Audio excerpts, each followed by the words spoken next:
Good morning. Good morning. Morning, everybody. Yep. So welcome to the G.I.JOE 3D printing podcast.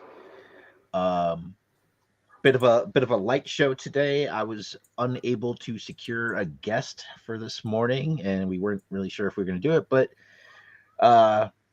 we miss each other, so we wanted to talk. So and there were a bunch of reveals. There's plenty to talk about this week. So yep. So here we are. Good morning, Vegeta. White Vegeta. That's smooth. White Mike. Yeah. Wow. Okay. Right. Yeah. So, man, we kept starting conversations before the podcast went live, and I kept being like, nope, stop, save it for the show. And now I can't think of any of them. Let's see. We've got Glue. We've got Thunder Machine. We got Tri-Fighter. We got all kinds of fun stuff. And then we've got all these reveals. We got reveals. Oh yeah. Just talking shop. And we're not. That's not usually our thing, but like, man, I saw these pictures of all this stuff, and my wallet and I were just like, oh. Yeah. Oh, God.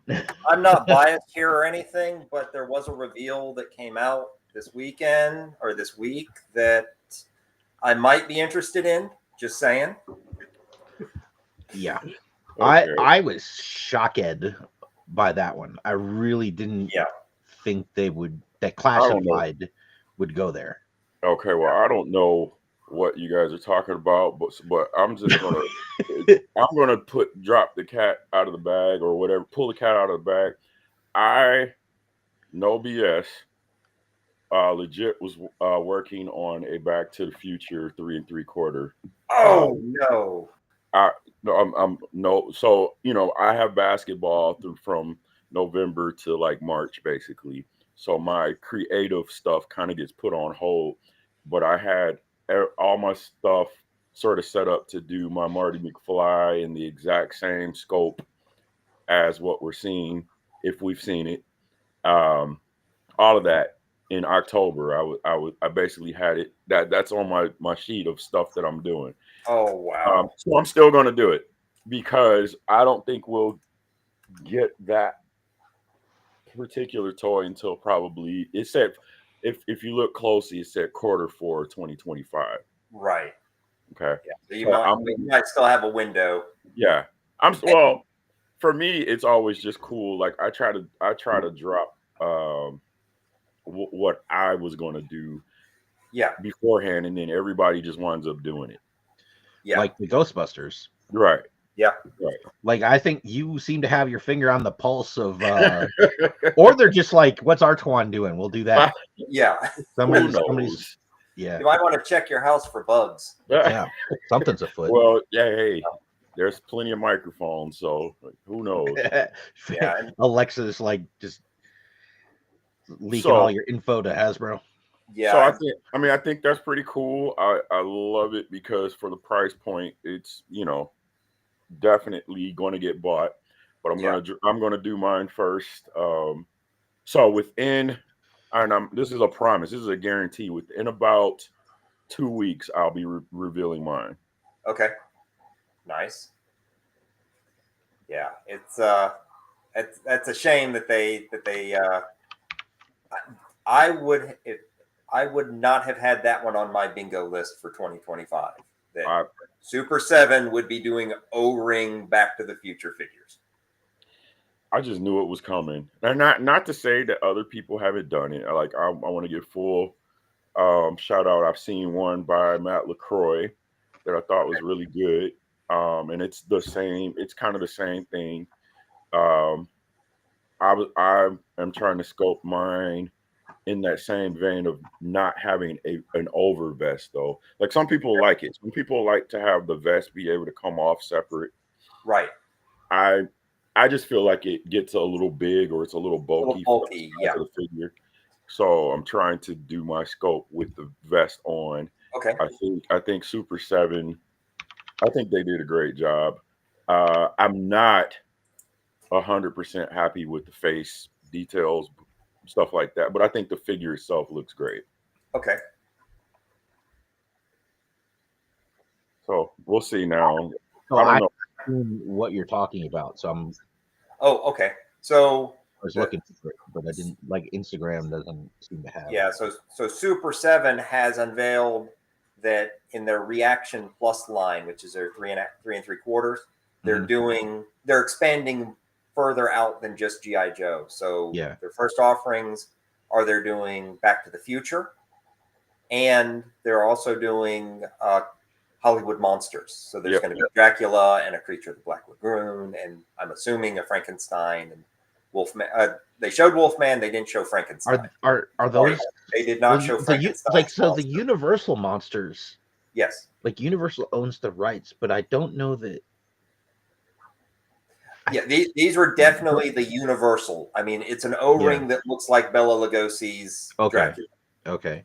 Because I'm just thinking, like Dracula's got to be like public domain. Public domain. Thank you. Yeah. But then the likeness is a different story. Exactly.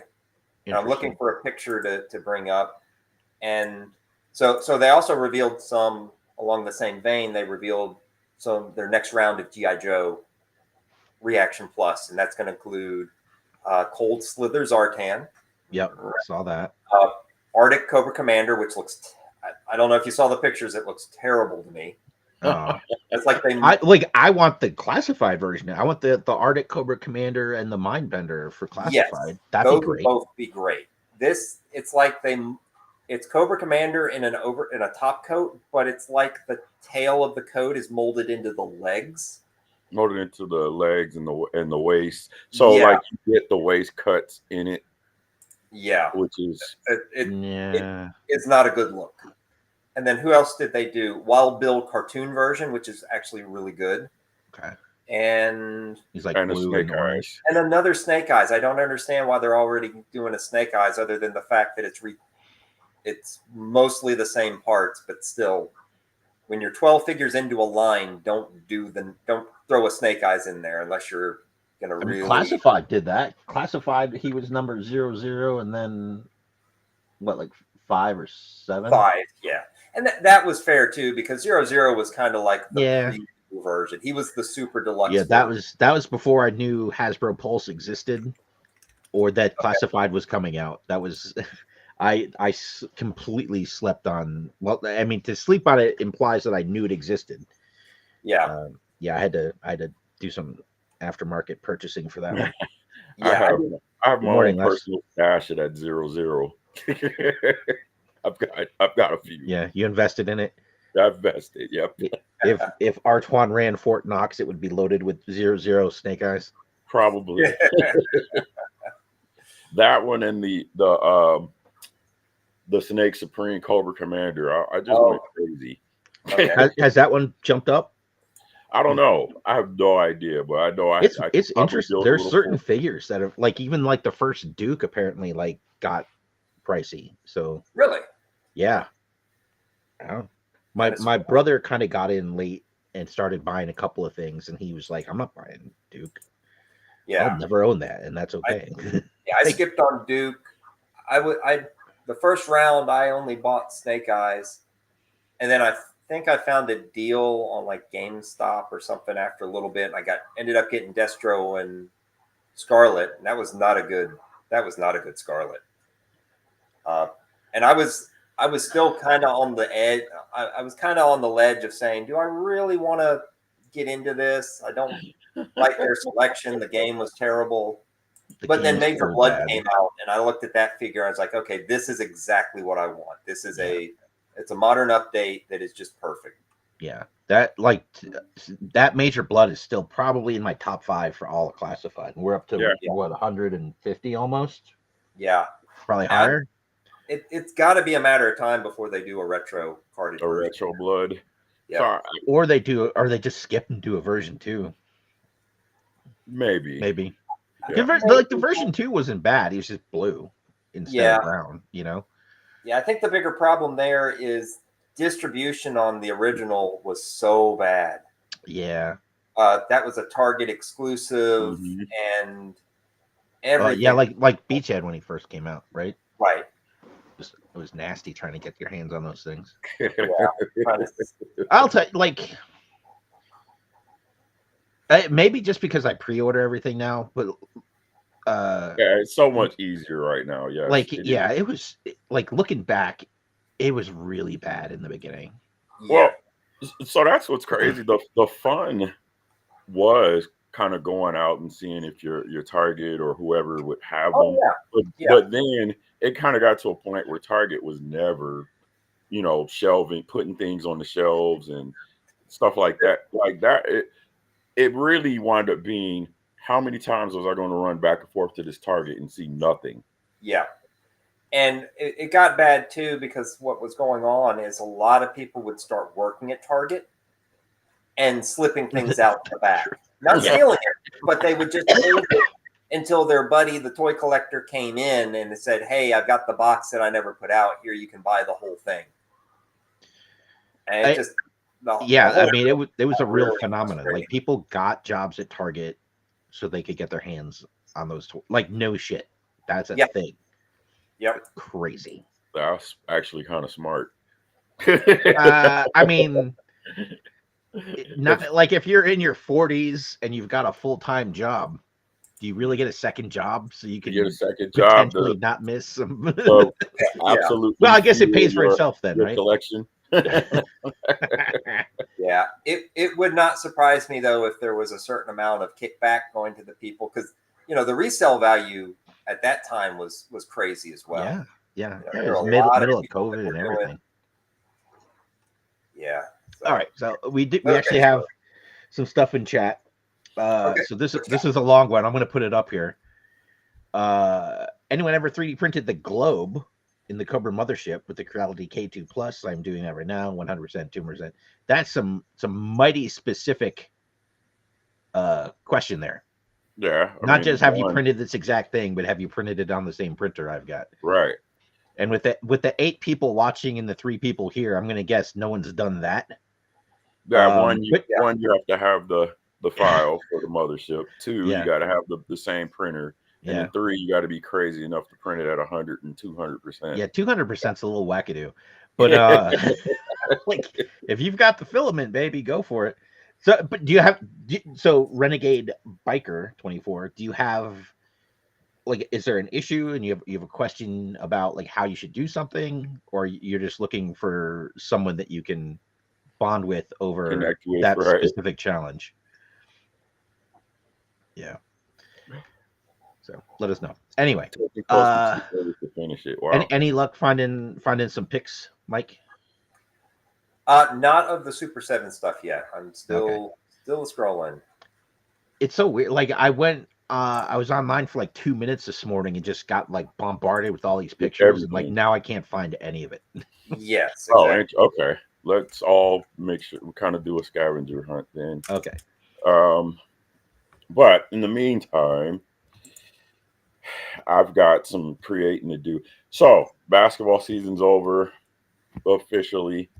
And I will be back. No, we did not do well, so it was kind of over for us on the most heinous of stories. Not one that I'm going to share online, but one I'll share later. Okay. But that means I am now in my creative season. So I like that.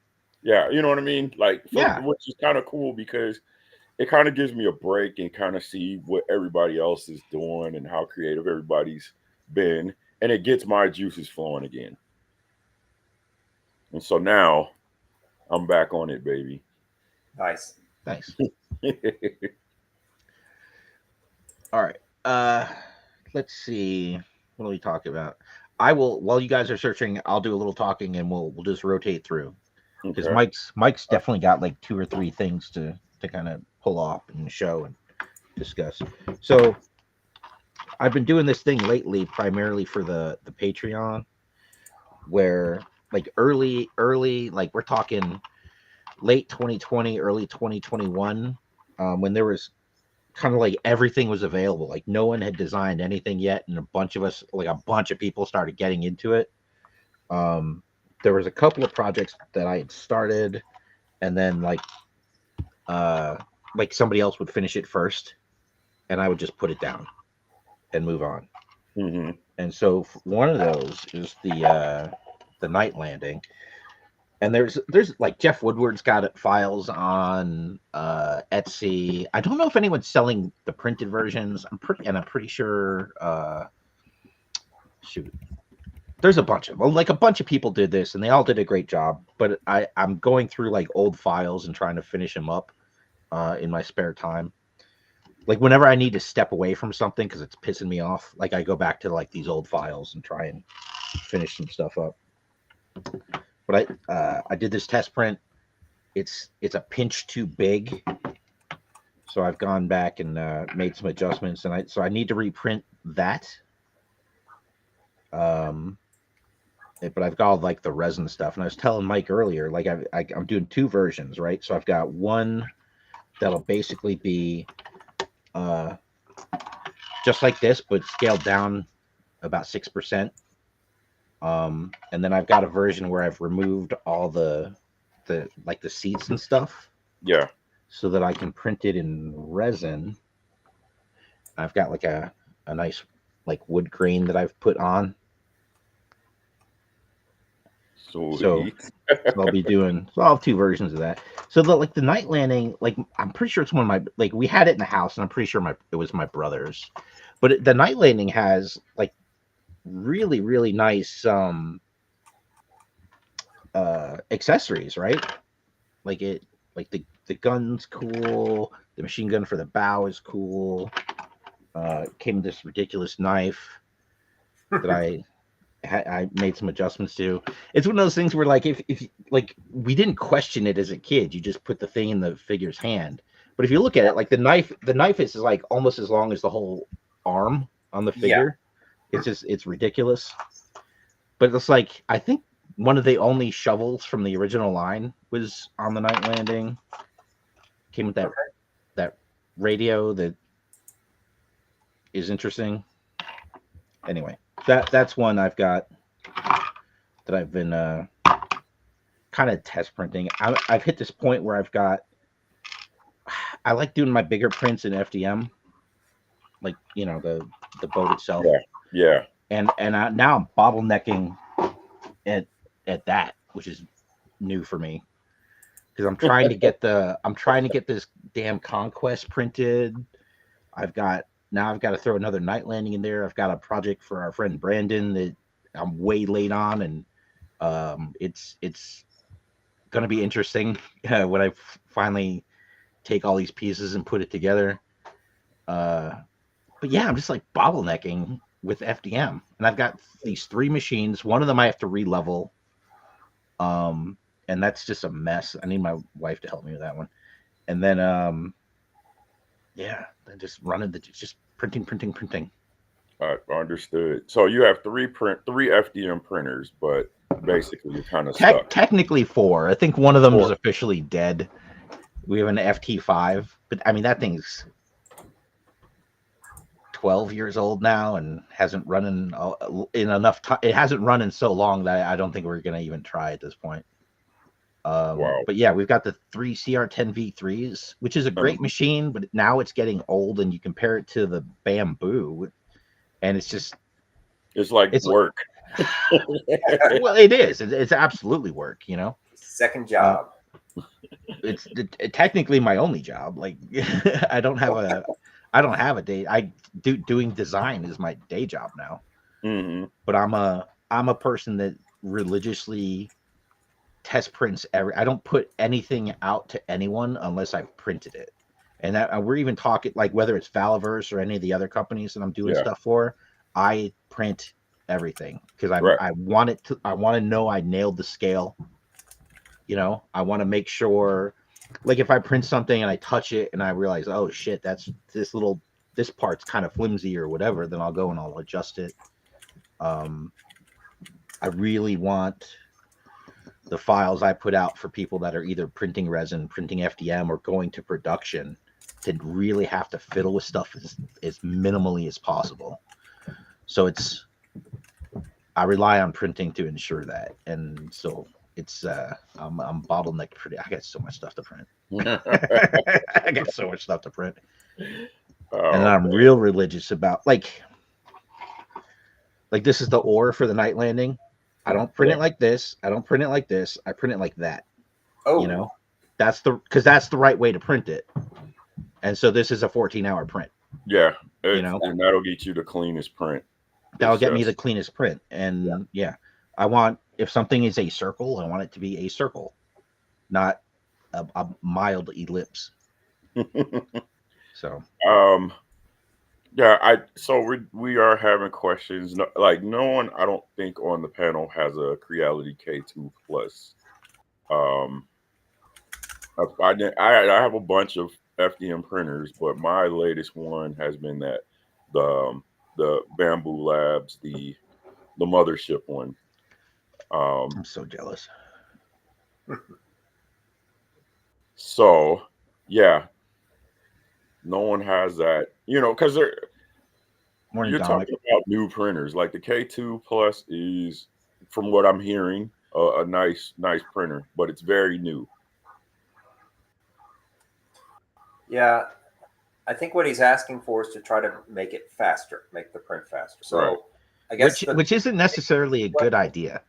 So that's the one thing I've kind of gleaned from all this FDM printing I've been doing lately. The faster the print, the sloppier the print. right. But And I think, so yeah, I'd really rather have quality over speed. speed. Yeah, but there are definitely some things you can do in the file that might make it better. So I guess my first question is, and I've never seen the file for this, is it printed as a sphere or is it two halves? Because if you split it into two halves, you It's can gonna go greatly fast. reduce the amount of supports, and that's greatly going to reduce the amount of the speed and material usage. Now you'll have a line that you have to deal with if it was done in a sphere, but if you pick the right spot to slit to cut it, that will help. And also, spheres are very strong, and depending on the printer, you might not even need to have any infill in it. It's a risk, but yeah, you increase your greatly top minimize layer your count. Mhm. And Dominic talked about this last week when he was talking about the heads, and like I've done some helmets. You increase your top layer count, and even it might be a little fuzzy on the inside, but by the time it gets to the outer top, it'll be It'll fine. look good. Yeah, you can absolutely do that.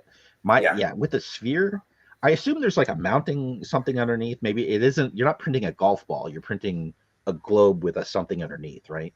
So yeah, printing anything, that bottom part where the supports are, that's going to be ugly. So hopefully it's split in half, or you can just split it in your half yourself and glue it together. Yeah, he says it's a sphere.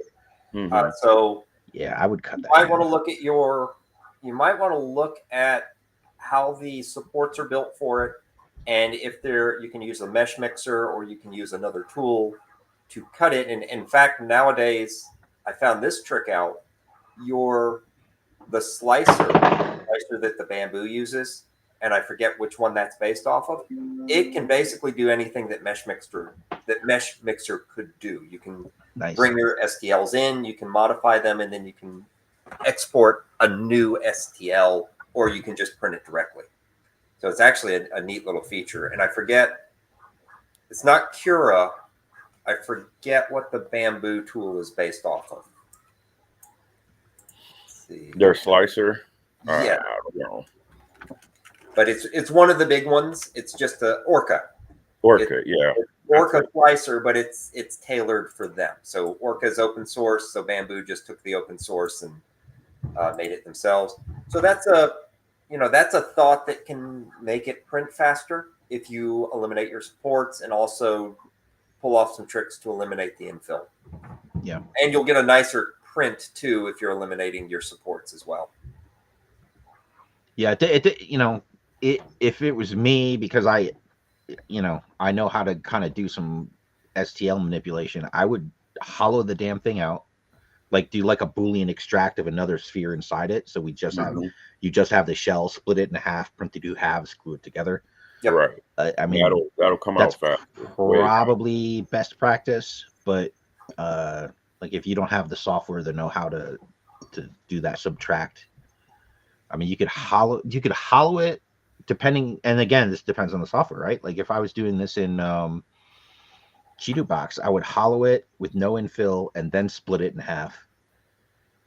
And then that would be it. It'd be fine. Or you could do it in whatever software you design with.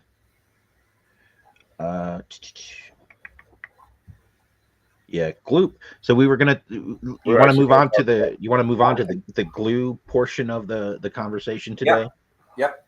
So one of the big questions that I had, that I posed to the guys, and it's a good topic. So I'm in the process of printing a Thunder machine, the Rowdy Toys Derek Hicks file. So I've got some really large pieces to glue together.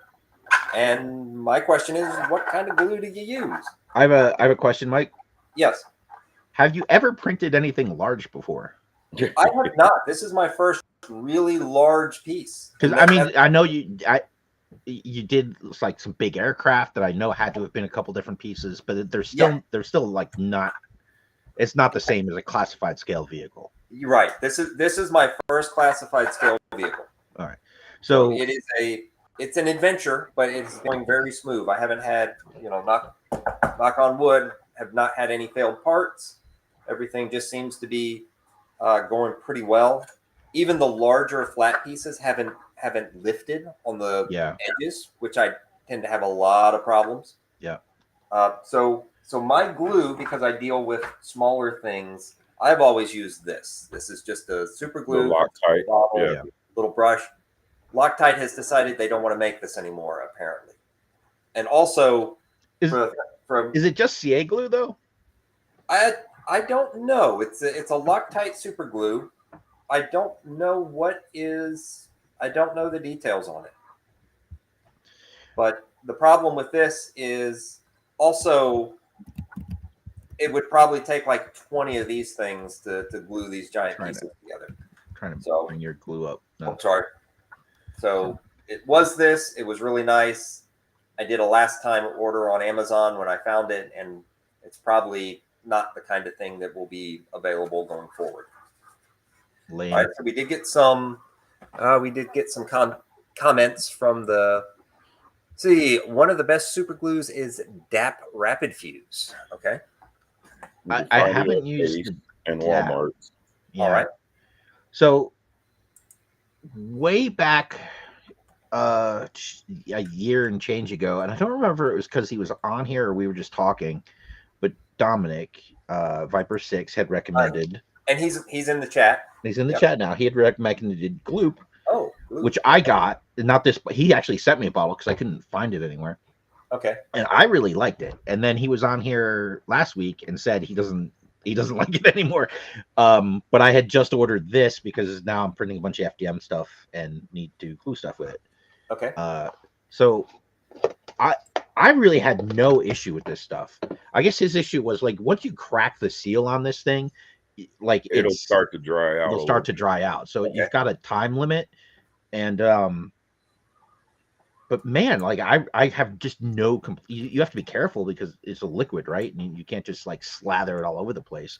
Right. But as far as bonding well, I really like this stuff. Okay. There was this other stuff.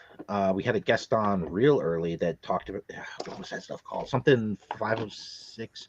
And it was this stuff that just like when it was new and you put a little down and you touch two pieces together, it instantly bonded. Wow. But as the stuff got older, it wouldn't bond as quickly. And I have a bottle, but it's like it turned into a rock. Mm-hmm. So I think the good glues are just going to have a shelf life on them. And what you want something that bonds quickly, so you're not sitting there trying to hold it while it cures. You want something that isn't going to like a lot of CA glues can, if you're touching your plastic and you've got greasy fingers and you use a CA glue, it'll like, it's the same stuff they use to like pull fingerprints off of stuff. Right. Okay. And so you can create like permanent fingerprints and stuff on your thing if you're using CA glue, which is like cyano something or other. But the other thing was with the CA glue, like, which is basically a super glue, is you can get activator for it. Oh, okay. And you can get like, I've got a bottle and I use a little eyedropper My wife uses it for like she turns pens, and they'll coat the pens with stuff, and she's like a mist spray that Okay. works really good. Again, you've got to be careful because if you've got too much glue and you hit it with the activator, it'll create like a chalky white crust. A white, yeah. Yeah. Okay. Yeah. So you just got to be careful. And it's just a matter of not using too much.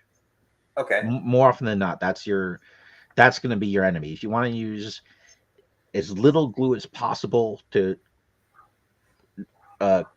merge the two pieces you're putting together, but you don't want to use extra. You want to use as little as possible. Okay. But CA glue, like for me, like the biggest issue with glues is, especially once they start to get old, they don't cure as quickly.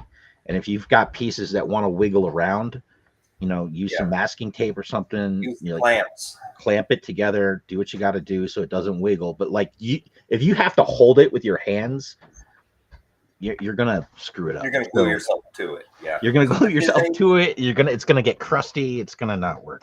Yep. All right, I am assuming this is a CA glue because it contains cyanoacrylate. Yep. That's it. So CA glue.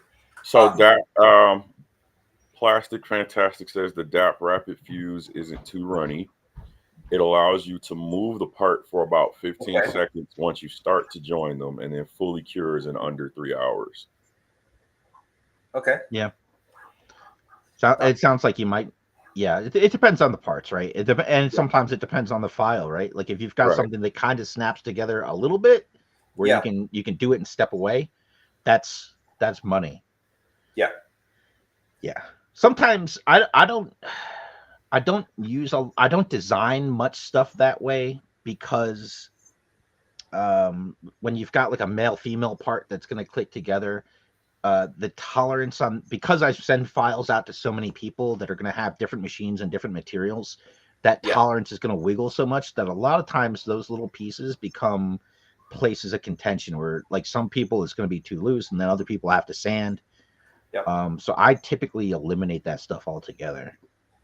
Yeah, I usually, if it was just me, I would just keep it. But at my scale, what I would tend to do is I will do guides. So I'll have mating blocks for the pieces to go together, but I throw in so much tolerance that it's very rare that they serve as snaps. But they do give me a good place to be able to glue and to hold the pieces together while it's curing. And I'll do that on bigger pieces too, and where I make sure that there's a shitload of tolerance in there. I'm not going to do that, but and then I use like I'll do like a 2-part epoxy because it's just thick and I can put a big glob of it, and we're talking about on the inside of a clamshell type of thing. Right. Where I can use a big glob of glue and no one's ever going to see it and it's going to fill all the gaps and just hold real tight. Yep.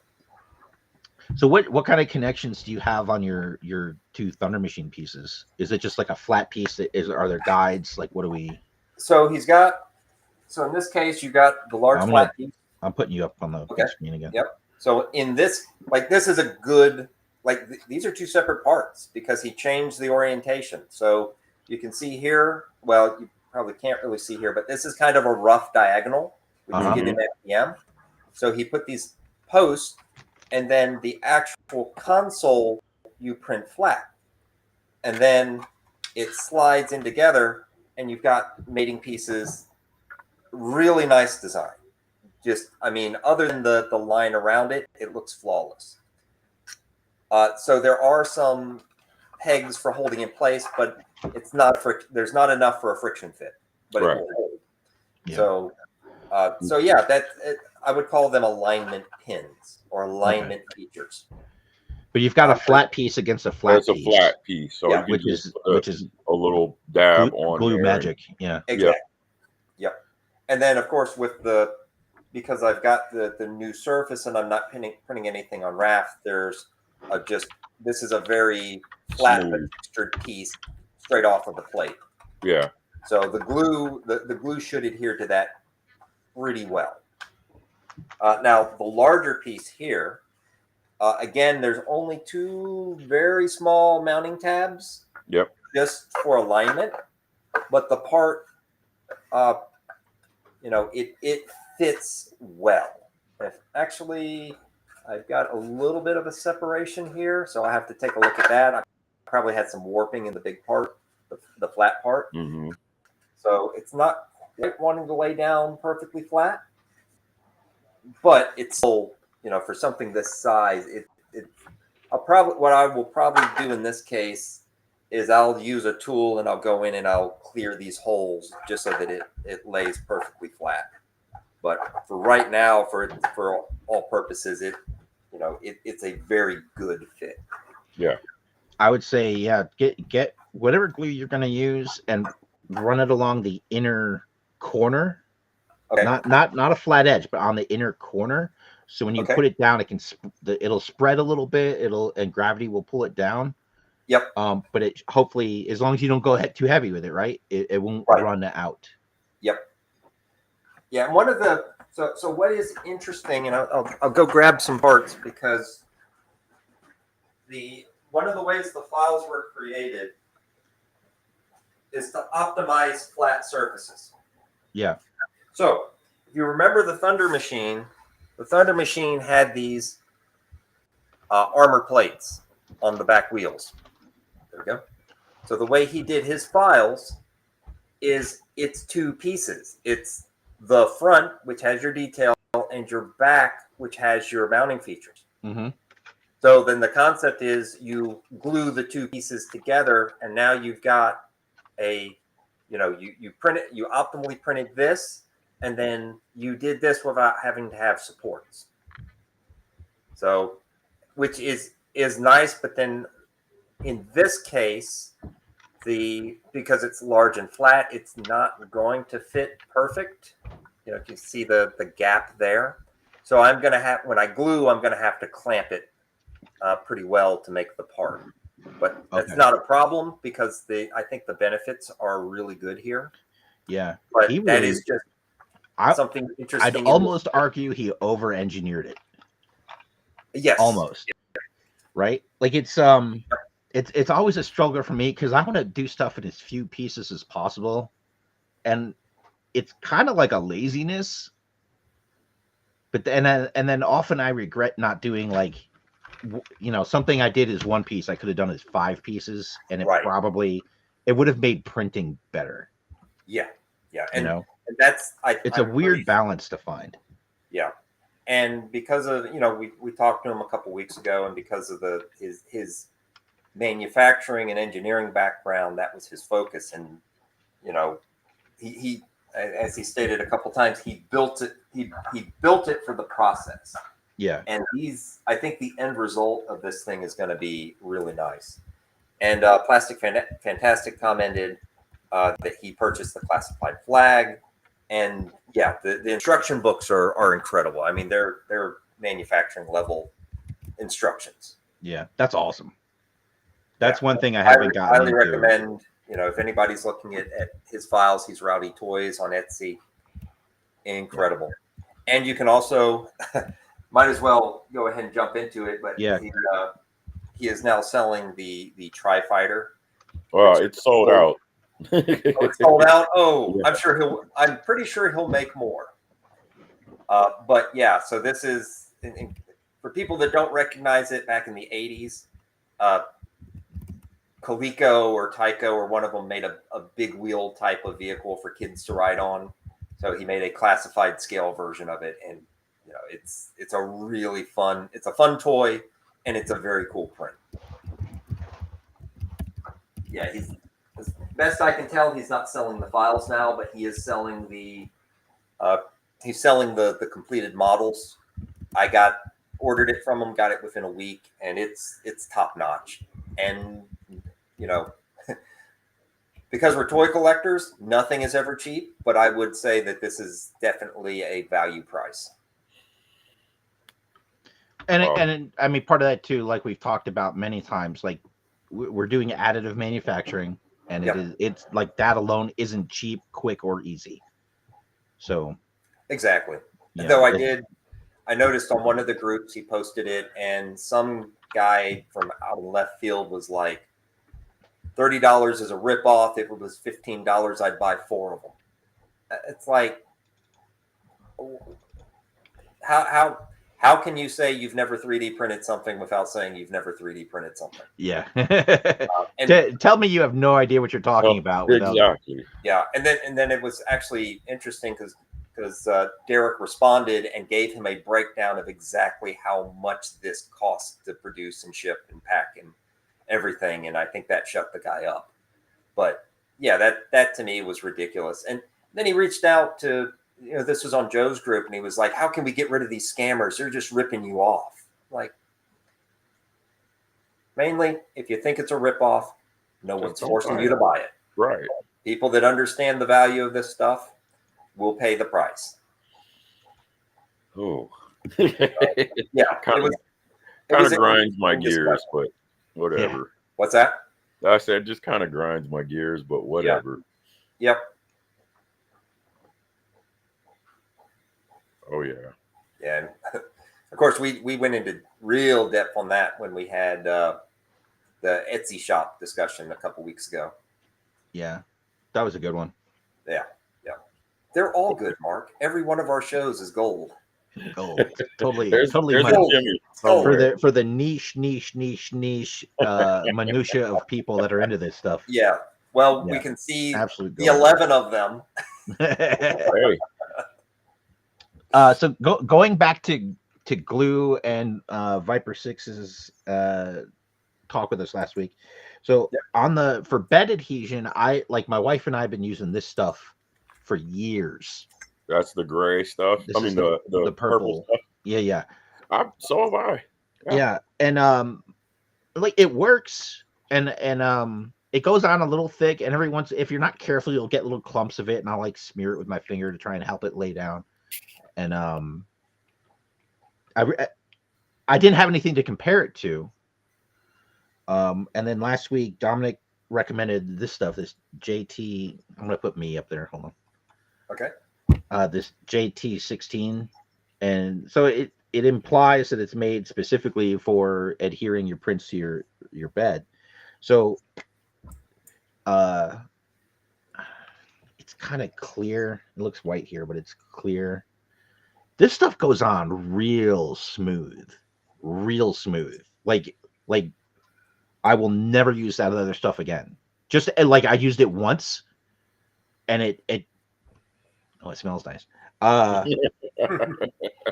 You glue sniffer. I used it once, and it went on super smooth. And it's obviously it's a nice fat. You can get these bigger. Yeah, I got the big. I suspect if it's bigger, it might be a little clumpier. Maybe not. No, I've never had a problem with clumps.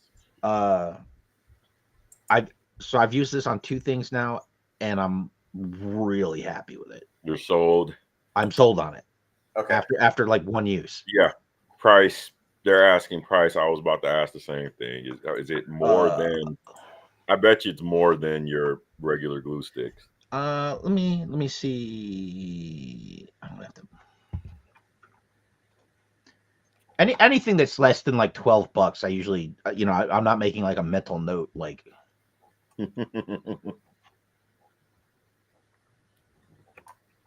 I have a whole box of the same size purple sticks that you have. I have a box of them, so I'm not buying anything else until I run out of those. Yeah. Oh, I got you. My thing is if I hadn't bought it right after he said it, I'd have forgotten and never done it. So I got a box I got a 6 count of these, and it was $12. Okay. Which is about $2 a stick. Yeah. Which that's not breaking my bank. I don't remember what the Elmer's one was when we got it. We got a big box of that, and it was it's actually we're getting actually low. I think I've got this and one more. So even if it's a little more expensive, it's not crazy. All right. Yeah, $12 will get you a gross amount. 144 of those. Right. I'll have so many that I'll die before I use them all.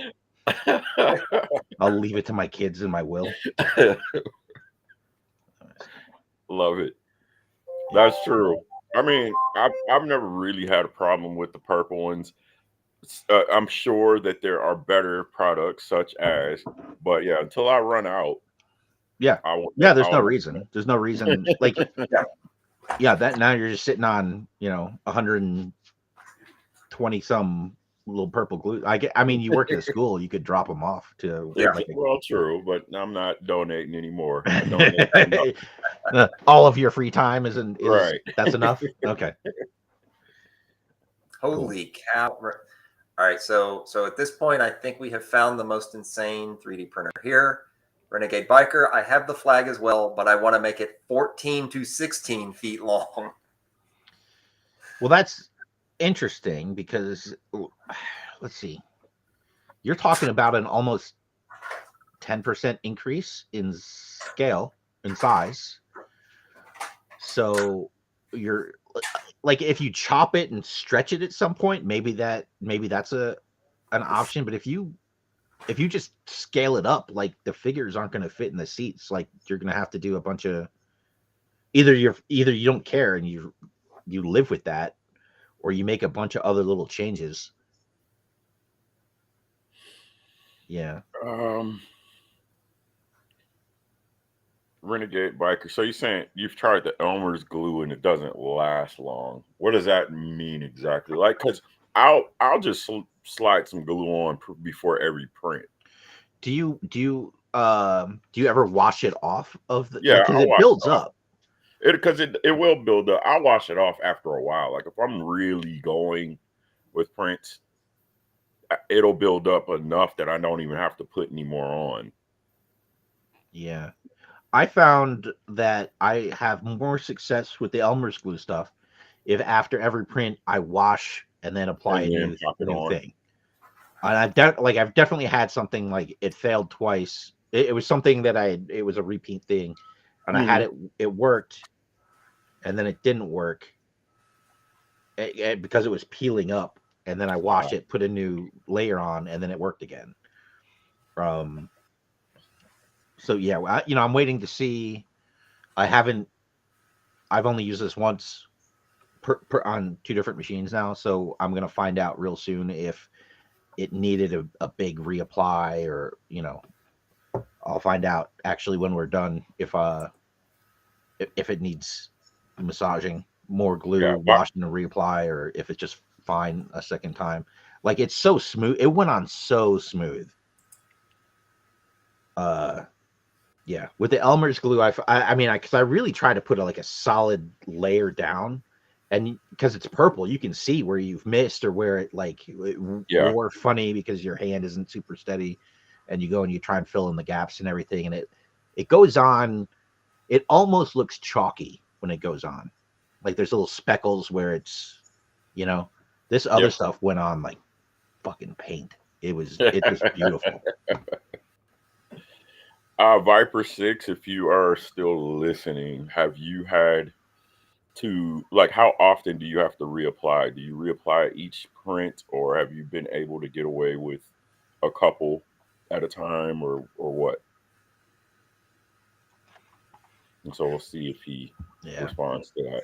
Hopefully. Ooh, what is that?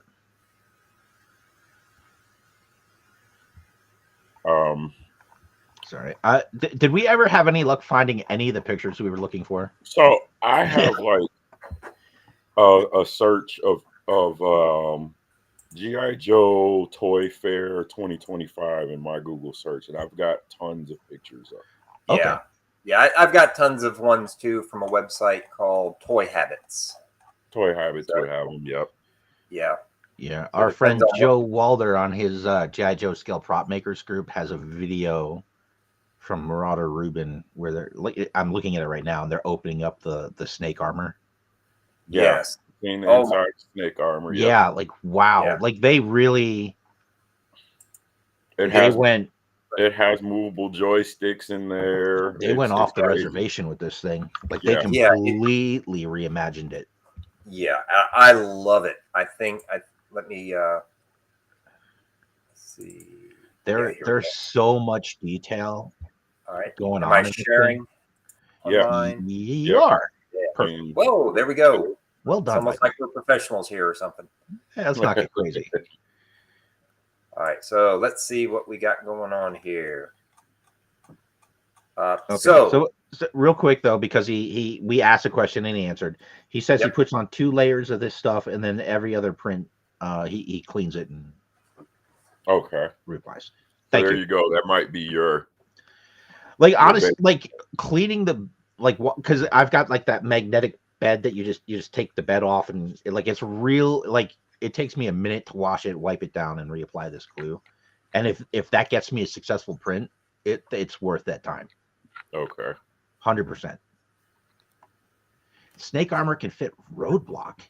Yep, it can fit up to roadblock. It won't fit road pig. So he said that. I'm impressed. But up to roadblock's pretty huge. Yeah. So I'm just looking at this thing, thinking, well, first off, this is probably going to be a vamp level price. Oh, right. Yeah. They said Lenny actually said he couldn't really give out pricing yet. Oh yeah, but that's what I'm guessing. He may not know. Like I don't think that's something he has any control over. Yeah. But to me, this thing is just incredible. I'm just also looking at the potential for this from a 3D add-on point of view, because it's coming with a bunch of weapons, but it's going to be the kind of thing make the Artwann is probably going to just have all kinds of stuff to add on to this. Right. But yeah, it's looking really good. I love the concept. I love the idea.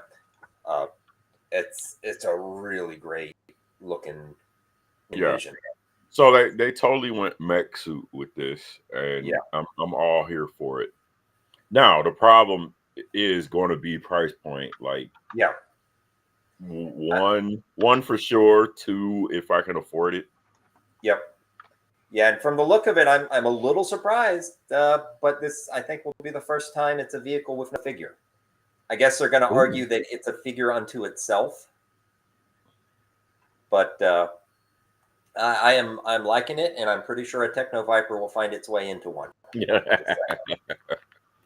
But you'll get a second one, paint it purple and silver.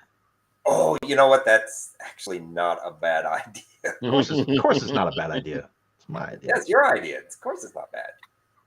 So continuing to scroll, looks like we've got an official claw. Did we know about this before? It got revealed. It got revealed long enough ago that people are starting to wonder why it's not out yet. Okay. So it's a come in.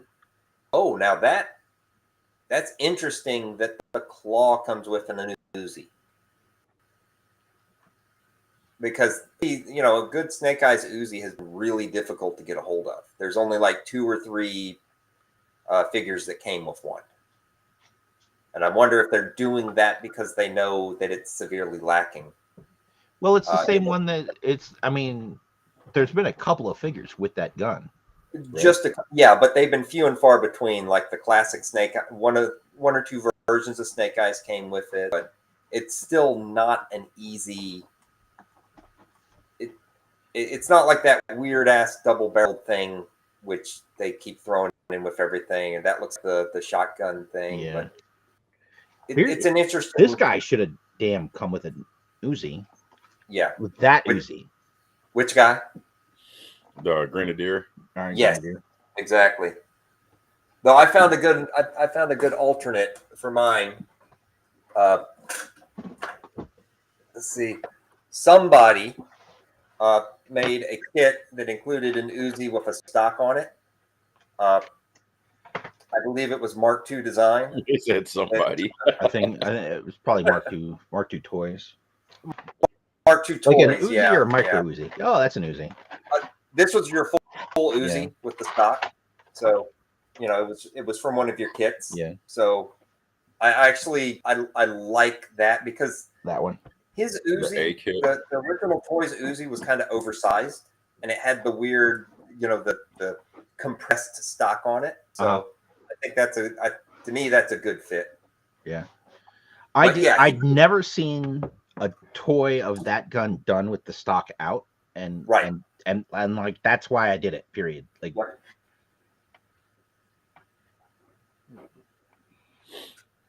yeah, but yeah, so that one worked pretty well. Let's see what else we've got on this website. We've got more of the claw. We've got a the bunch polar of bear, figures. which I The one that like comes with, yeah, at the same time. It's like, that's too small. No, And it's so what's is it awesome just the about way it that is photo is? it looks small on all fours, but it's also made to stand up. And they said it's about oh, 9 okay. inches You to can stand up. see over there that left picture where it's closer than the Snake Eyes figure. Yeah, Yeah. you Yeah. can see that I big am a swoosh. sucker for the animals, so I'll be getting this one. And the Snake Eyes does not look bad at all. It's cartoon accurate Snake Eyes. I'm The curious. hands glow in the dark. Oh, glow. Okay. Yep. Nice. Interesting. And they've got the canister for the element. Yep. So it's a sweet set. I like it. Yeah. Let's see. I'm digging it. You know what? I like this. I like this update for Crystal Ball. Oh yeah. Again, that was not a bingo list for 2025. Yeah. He's somebody's favorite. He's somebody's favorite. He's somebody's favorite, and they might be pissed, but 99.9% of us, I don't want to say he's a throwaway character, but he was just no cartoon anything. Sunbow or Deke didn't show up. I have no memory of him in the comics. No, he was in the comic at some point. IDW was it? Yeah, IDW did a really good job with him, in which they turned him into more like a Rasputin, right? Which is what this figure is going for. Yes, so I dig it, and also I'm, outside of G.I. Joe, I am a big fan of like the Cthulhu mythos. Are you really? That type of stuff. Oh yeah, I love that. Right. I've known you for years. I had no idea. Yeah. We'll talk Cthulhu sometime. Oh, definitely. I do. So, well, yeah, we'll take that off, but I'm really big into some of the Cthulhu board games. Yeah. And that's definitely something we can talk. I put way too much money into some of those. No kidding. Wow. Yeah. Yeah. Good stuff. But yeah, and this to me harkens to that. So this is kind of a cool combination of two interests for me. Well, I like this. I have a custom one on my shelf. I'm trying to remember who did it. I think I got it I got it at Joe Fest. I think it was at the Destro's Den as one of their customs. And so I have one on my shelf. I like this. Yeah. They made there's like a token type thing that comes with it, but it also fits over the front of the shield thing. So all of the green stuff, so those don't glow in the dark though. I wish they kind of did. That would have been nice. Yeah. I am noticing something, a really, really deep cut here, which is awesome. So notice his name, Richard Crystal Ball King. Yeah, Stephen King. So, yep. But Richard is also tied to that because Stephen King's pen name was Richard Bachman. Yep. So it's a combination of that as a not so subtle nod to Stephen King. That's very cool. Yeah, I'm digging this figure. This is what I was trying to get to before. He's a figure where I think they knew, maybe they didn't know, but like they had the freedom to kind of go ham on it without pissing anyone off. And it's real exciting because I mean, at the end of the day, you've got really talented folks on this team, and because G.I. Joe fans are G.I. Joe fans, and we want what we had in the 80s, they get locked into these designs that they can't stray too far from. But with him, Right. they had the freedom to do. Take those first couple of figures where they had to do them like the game. Yeah. Put that aside. When that team has the freedom to be creative themselves, this is what they can come up with, and that's fantastic. Yeah. I bet this was one of their like favorite figures to do because I think they knew they had a little more freedom with it. Yeah. Yep. And did you? And there was a comment that just came up that we can jump into real quick since it's there. Did you see the 3 3/4 Void Rivals? I saw that question. Yeah. I'm looking for a picture of it because I haven't seen it. Yeah, so apparently in the new comic book, there's some they're doing a Jetfire / Skyfire toy, Like a and Transformer 2, toy 3, and or a 3/4. Void Rival toy. It's Void Rivals, but the character is actually the Transformer for the set is going to be Jetfire or Skyfire, whatever you want to call them. But I'm saying, but is it a Transformer toy or a Void Rival toy? You know what I mean? Like, will the packaging say Transformers? Good question. Or Void Rivals? Yeah, I don't know how they differentiate the two. Yeah, because he's a Transformer. He's a Transformer in the comic book. Yeah. So it's weird. Like, yeah, I'm curious to see how they do the what are they calling it? The Energon universe? Right. Yeah. Because that'll be the first of the Energon universe stuff. Yeah, so what they're doing is it includes the Jetfire, but then the two I guess humanoid characters are going to be O-rings to go with it. Sweet. Let me see if I can find it. I don't know why I can't find a picture of it, but a little frustrating. But that's the way it's been because the news has just been so crazy. But definitely look that up because the Skyfire looks incredible, and apparently it transforms too. It's kind of like the size and the bulk of the snake. Okay. Big stuff. Yeah. And let's see. Slide through who we have next. They revealed so many of them, like where you could actually see them all. So we got Blowtorch and Darkwan. Blowtorch is nice. What I like about Blowtorch is actually the head sculpt, because it looks like that head sculpt, and I've got so many of those heads around here on different customs. Okay. So I was curious to see if they were going to kind of come close to that, and they did. Yeah. Yeah, he looks good. Darklon's looking good. If again, Darklon is one of those characters that he's somebody's favorite. Yeah. I love the inclusion of the Claymore. I think that was a neat. There we go. That was a cool nod to the Scottish. Yeah.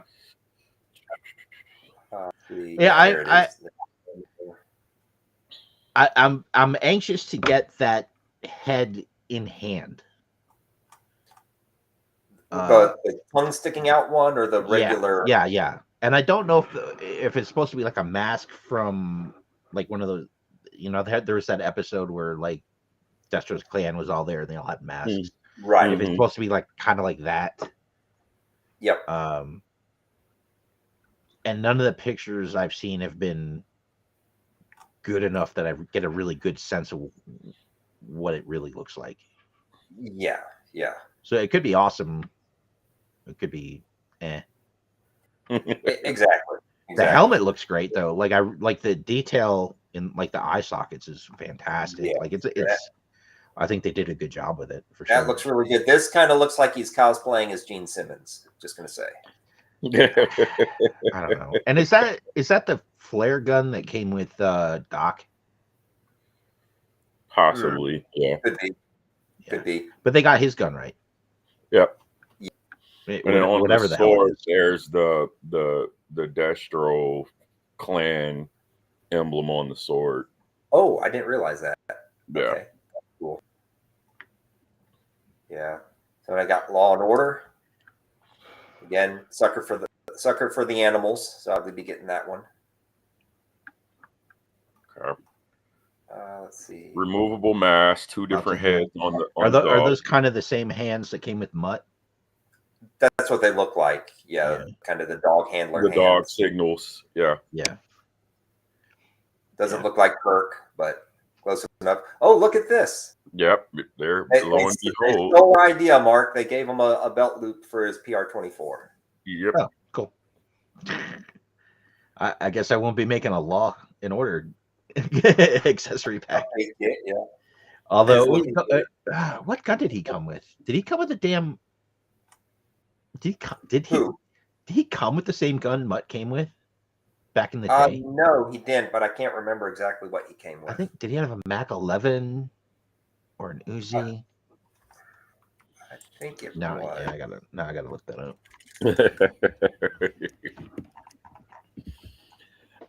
So my biggest problem is that like there's a lot of deluxe figures in these waves. There's a lot. Yeah. Yep. Yeah.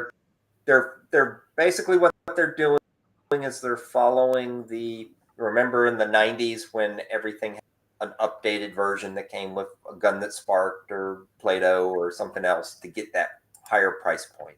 That's exactly what they're doing here. I mean, when this one, it's a whole damn dog with an extra head and a bunch of yeah. like they're doing these deluxe figures because they make more money off of it. They can charge more for them. Period. Yeah, there's a ton. Like the accessory tooling is not the same as I love that magazine's backwards. The accessory tooling is not the same as the figure tooling, right? Like it just doesn't. They can fit so much stuff into a tool when it's just like little one-piece things. Yeah. Versus those figures are. And there's no assembly. You're. Yeah. And I mean, sometimes they do deco, but not always. Like there's deco on his Uzi there, but not, and the knife, but not the pistol or the nightstick or the handcuffs. Yep. So I checked the original Law and Order. It was the Uzi. It was the Uzi, but it was like the low light Uzi that had the low light one. Yeah, it had the holes. Yeah. So let's see what else we got going on here. We got Footloose. Footloose, I think, looks pretty cool. About as I don't know, about as close as you can get. Like I don't see them doing a retro version of this. What is that? Oh, is that like the rocket for the bazooka he's got? Yep. Oh, that's interesting. He's got the little the Tiger Force teeth and eye on his launcher. Yeah, and it's not the same. It's not Bazooka's bazooka, right? It's not the Carl Gustav. It's closer to a what's that called? A Law? That was called that was a Law. Yeah. That style of rocket launcher is a Law. Mm-hmm. Yeah. Yep. And pretty sure it's only a matter of time the Slaughter's Marauders or Mad Marauders version will come out. I love that. Yep. Which is the version that me and my brother had. Yeah. Yeah. So I think that completes all the originals for Mad Marauders. So they're set with that. He was always one of my favorites. I liked Footloose. Footloose. Yeah. It's just a generic soldier. Yeah. He got a lot of action. Let's see. Man, so many reveals. Okay. Yeah. This double. Talked about this before. It is cool. Well, I don't know that we knew it. Did we know it came with like the heavy water for the master heavy water? No, we didn't know that. So that they did say that. Okay, here's kind of a reveal that. And there's a with the heavy water in it on the package. There's a little logo there in the bottom left. Yeah. Okay. Interesting. Yeah, so not bad. None of these weapons could be used in water except for the spear gun, but you can use knives underwater. You can use a machete True. underwater. That's true. That's true. Why does he come with a machete? Like, why? I guess for fighting tube worms. The tube worms, yeah. Yeah. Okay. This was a surprise to me. So yeah, I was surprised by this. Night Force. So okay, what's cool about this really is the quick kick. Like the paint app for the camo for Beachhead is dope. You know, they were actually talking about it and said they kind of wondered if they could do it, and they got it right, I guess. I think he looks too much like this guy. So what video did you watch on this, Juan? Because I didn't see any videos where they went in. There was an interview by the Full Force with Lenny. Okay, I gotta watch that because you got a lot of good information from that. Yeah, Chris just posted that like a day or two ago. Okay, so apparently this Beachhead is an official Night Force figure. Back in the mid 2000s, they released a Night Force hydrofoil, and it was one of the included figures. Yep. Quick Trip, or Quick Trip, Quick Kick. Was that an original version, or is that completely new? There was versions sort of like this, like in the 4-inch scale. There was something close to this. They added some things to this though. If one, they put cues on them. Two, he's got some of like the other ninjas gear, and it's repainted. And so Lenny said something about they kind of went with that and said that this version of Quick Kick was taking out some of the Cobra ninjas and just taking their gear. Okay, I like that idea. I like that he has shoes. Yeah, like as a character in the cartoon, he was fantastic. And I loved, like, you know, like him, Alpine, and Bazooka. That was just like they could have had their own show, right? So like I love that character. But like running around barefoot in the Arctic always bothered me. That always kind of rubbed me the wrong way. That's what kids call crazy work right there. And then but like in the Real American Hero line, like he never had a version 2. It didn't happen. So I'm glad he's getting some love and getting to have another version. That's kind of cool. Yep, I like this. I like it as an upgrade. I think it's a really it's a good idea because Quick Trip. We have Quick Trips around here. It's a gas station.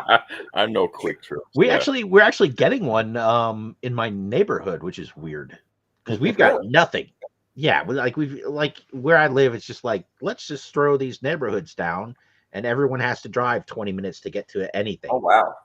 And so they're finally putting one of these things in, and if it's that close, you are going to learn to live on. Oh yeah, wow! They do it right. Quick Trips are basically fast food restaurants at this point, right? That awesome. Also sell gas. They're going to make a fucking fortune. Yeah. Because there's just nothing. There's nothing around. So the next reveal is the most incredible figure that I'm probably not going to buy, but I like this. I love it. It's great. I have absolutely no need for it in my collection and probably won't be buying it. That is a incredible figure. So what I think what was kind of talked about in the and I'm giving credit to Full Force video straight up. I don't want anybody coming for us. But the interview with Lenny, he kind of talked about this will be the first one that has like the Legacy line logo on it. So, you know, people will know this is kind of like the 60th. These are your generic guys. Okay. But each one of the boxes will be a different color. Or each one of the like Legacy logos will be a different color, basically. Okay. Yeah, I like it. I mean, that is top notch. I love the fact that they reused the Ripper pneumatic jaws. Yep. Of all the things that I would not imagine them being able to reuse would be that monstrosity. Right? Jaws of Life there. I put the link to the Full Force video with that interview in the chat. Oh, sweet. He said, you know, the loadout, they gave him a ton of weapons, and then they gave him the heat, you know, the heat wrap for when they rescue people. They always put that like that tinfoil blanket, tinfoil wrap around people. I thought that was cool. Yeah. This is another, what is that, $40 price line, I think. You know, he didn't talk price lines, but all of those are pretty much this isn't a $25 right from them thing. Oh, this is what I was saying. Like, I saw these pictures and my wallet and I were just like, no. No. Yep.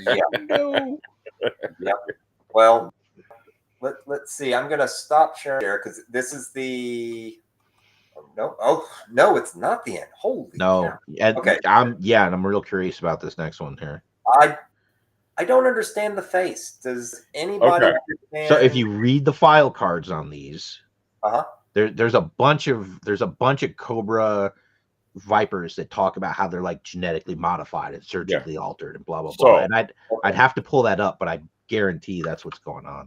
So Lenny said that these guys are actually cyborgs. Oh, okay. So the face is cybernetic, or, you know, they're just basically cybernetic. We never really saw the faces before, so no. Okay with that.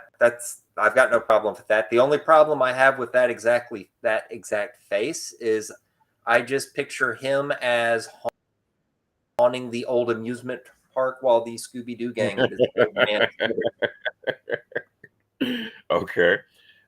But he said that the sash that goes across is an indication that they're like the squad, you know, the troop leaders basically. Okay. Oh, okay. So you can take you can army build and just leave that on one of them. Yeah. Yeah. Okay. I like it. I don't mind that. Yeah. Never really a big fan of that figure, so he'll probably be a pass on me, but I've got no problem with the idea. I don't know, like the the Range Viper, like that was kind of my feelings on the Range Viper, and he's awesome. Okay. That is a great figure. So like this, I kind of always reserve final judgment till I have one in hand. When you actually touch one, like I really like the face on this thing. Like it's because it's creepy. I saw one good picture. I saw one like really nice up close picture of it, and it looks fucking creepy. And so I'm all in on that. I'm all about it. Okay. Nice. I want to see what the helmet, no kidding, looks like though. I haven't seen a good picture of the helmet. Yeah, I mean that's not a bad picture of it there on the ground, and it looks true to life or true to their figure. So yeah. There's my boy Breaker. Breakers with bubble gums. So is this what I can't tell color wise? Is this gray or is this green? Gray. It's gray. Yeah, from the other pictures, it's the cartoon gray. Okay. I never got Breaker on the. I didn't get him on the Ram, so I'm all for this. He's going to be my Breaker. All right, sweet. Fair enough. I like that. Do I have him? Where would I have a Breaker figure? I think the head sculpt's different, right? Like, oh, is it? Well, so it looks like it's a bubblegum head sculpt, which is interesting. Yeah, it has the bubble gum. One of them he's all. Yeah. He's doing duck face. Yeah. And then that one does come with the element, right? Yep. Yeah, yes. Yep. So and he's got that Mass Device logo on his package. The Mars. Yep. Yeah. So, yeah, this is a must-have, basically. They figure out a way to make me buy Breaker again. Yep. Oh my gosh, it keeps on coming. So we got some retro line. We got the retro stuff. Retro Flint. Yeah. Like right after, like I made that secondary for Flint and a shotgun. Like I made a Flint retro pack, and before I even finished test printing it, they announced they were doing this. So, I'm telling you, they're on our heels, baby. Yeah. I like the cover. I like all of this. I'm happy with everything they're doing here. I think my favorite Flint. like I could have gone Go ahead. without a retro Flint. Like I think the one they originally put out was close enough.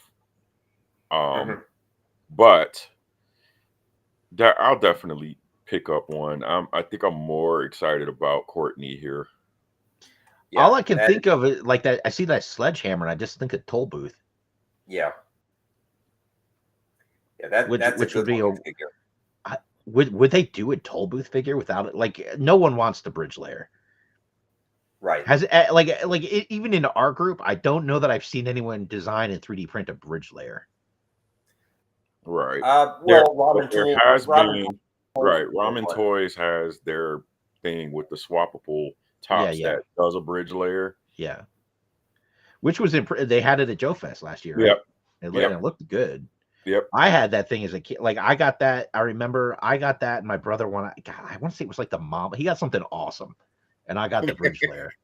Like, wait a minute. And it's like Toll Booth with his hard hat cocked to the side and a sledgehammer, and he's making a weird face. And man, I wish I could remember what my brother got when I got that. I remember being pissed. It was like when I got the Hydro sled and he got the devilfish. It's like, come on. It's so stupid. Wow. Such a dumb kid. So this Courtney's, I think they went all out on this one. Yeah, I like it. It looks good. So I have my cover girl standing next to my 3D printed Wolverine in the display, and she's holding the wrench kind of just like that.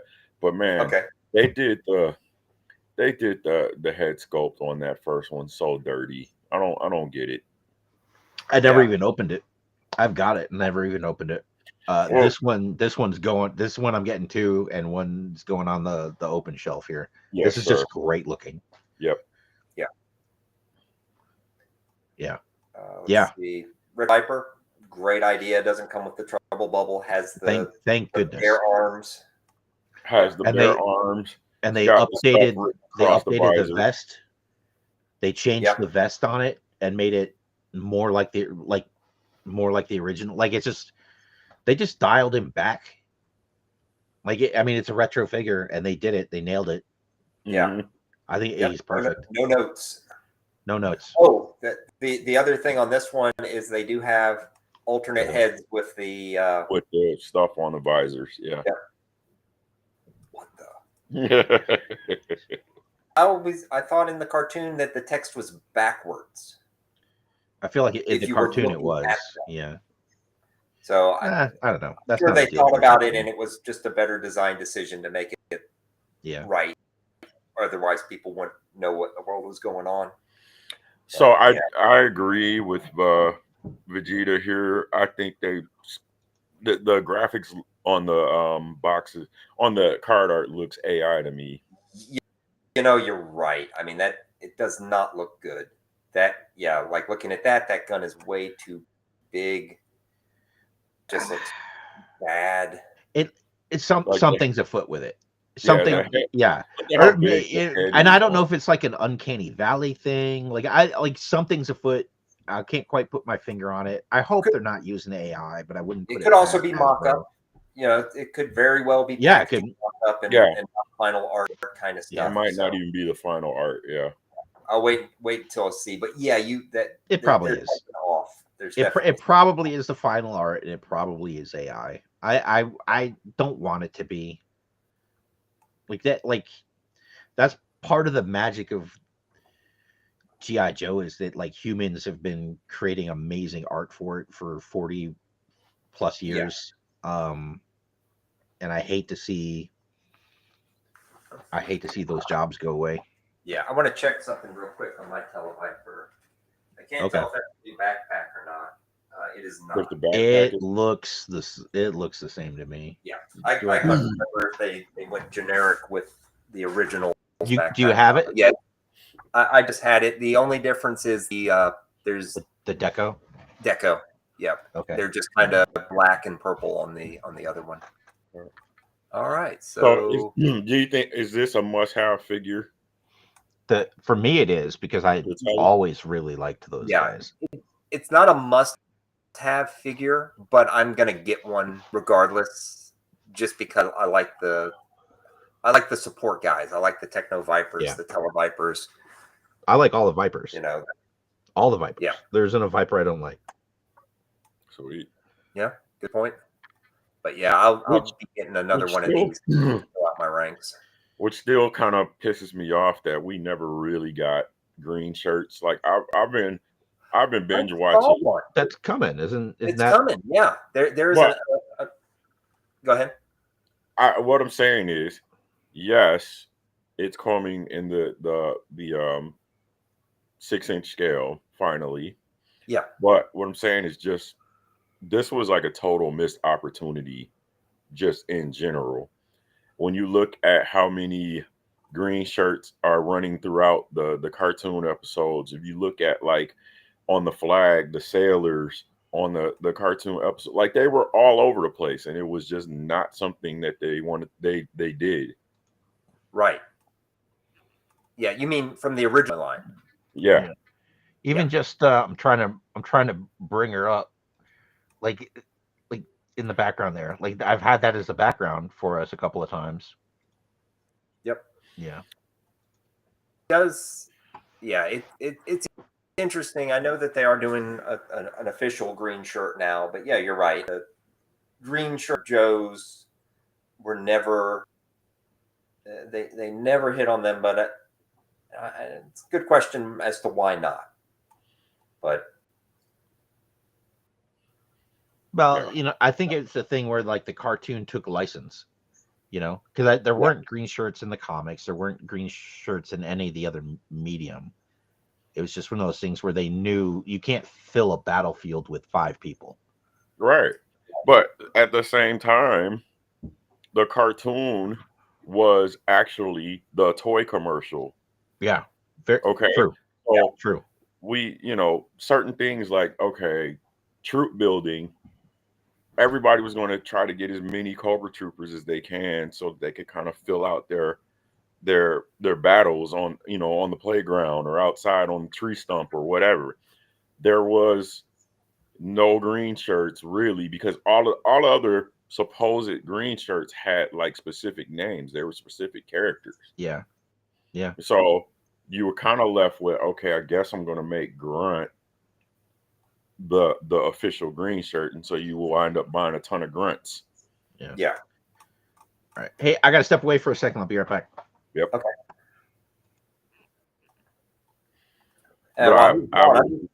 I'm just going to say that looks really good. Yes. I love the concept of the modular bunker. I do not like the price on it. And that's a $60 set. $60. So it's the figures $25, and I guess they're figuring the rest of the plastic was another $30. Yeah, that is not $30 worth of plastic. And I know obviously I know the value of 3D printing, and as we've talked about, putting the price point. This is way overpriced for what it is. Okay, so I would have bought a dozen of them at a regular, like a $35. 35. I think that's $10 because it's not even a new figure with any tooling. It's a complete recolor of an Alley Viper. Okay. So fair enough. Yeah. So like you set the price at $25 for that figure. Yeah. I think from a sell price, something that is just a total goal, I put that at like $20 cost. A $20 figure, and this maybe $15 for the rest of the stuff. Yep. Yeah, that's where I put it. I think again, it's my choice to buy or not to buy. At that price, I'm not going to buy it because one doesn't really get you enough to do anything. Okay. You would have needed. I would have wanted 2 or 3, and just. Well, who knows? Maybe they'll spin it around and do a version of it eventually that has no figure included. So do a recoloring of it. And here's a set that I think Hasbro is going to lose money on, because what I think a lot of people will wind up doing. Mm-hmm. or is this no? This is only a Hasbro exclusive, a Hasbro Pulse exclusive, right? Right. Okay, then they did it right. All right, because what would have happened, and I think they figured this out, is folks wouldn't have bought it at the price point and waited for it to end up at Ross or somewhere, That's true. and gotten it closer to where you're talking $35. Yep. And I do think what you're going to see is that a lot of the Alley Vipers are going to be on eBay. right. So, and the reason why is like I really just wanted the world building stuff. The figure is and if I could sell the figure for 25, I'll get half my money back. So that's what's going to happen. You're right about that. Yeah. But I love the idea. I just don't love the price point on it. Gotcha. Yeah, I kind of agree. I think I might have only ordered one just for the sake of having one. But yeah, you really need it. And for the way I do things, I really would have needed 3. Yes. One that I never opened, the other 2 I open up and world build. Okay. And I'm not buying 3 of them. No way. Yeah. That'd be you're getting up to 120 at that point. Right. So I think I got one in my order books, and that's all she wrote. Yeah. And it's one of those things, like you're saying, if it would have been 35, then I would have gotten 3, and that still would have put me at like 115, 120 total. But right, 90 times 3, yeah. I mean, 3 times 30 would be 90, and then another 5 times 3 is 15. So that'd have been 120 with taxes. Yeah, it's just once you're starting to get to that level, like wow. I'll go ahead and prep this because this is fire. This is okay. So this is kind of like the big deal. Sort of like the set of the century. Most expensive set of the century. Set of the century. Yeah.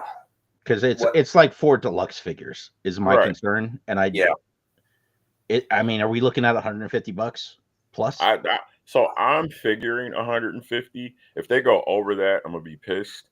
But I had a lot of people actually saying, no, it's only supposed to be like $100. I'm like, dude, I kind of see this way. I kind of see this being 150, and I see there being some sort of pandemonium because they better make enough of these. Right. I think the big key too is going to be, I think all the instruments are new, but they were retooling stuff that I was just shocked. Like this bandana around Buzzard, that's a new tool. It's not the one that came with Xandar. That's for new tools. Unless that's Big Boa, these pants are new tools. I mean, there's a lot of tooling going on here. Well, boots. They're reusing tooling even between these 4. Between the 4 of them, yeah.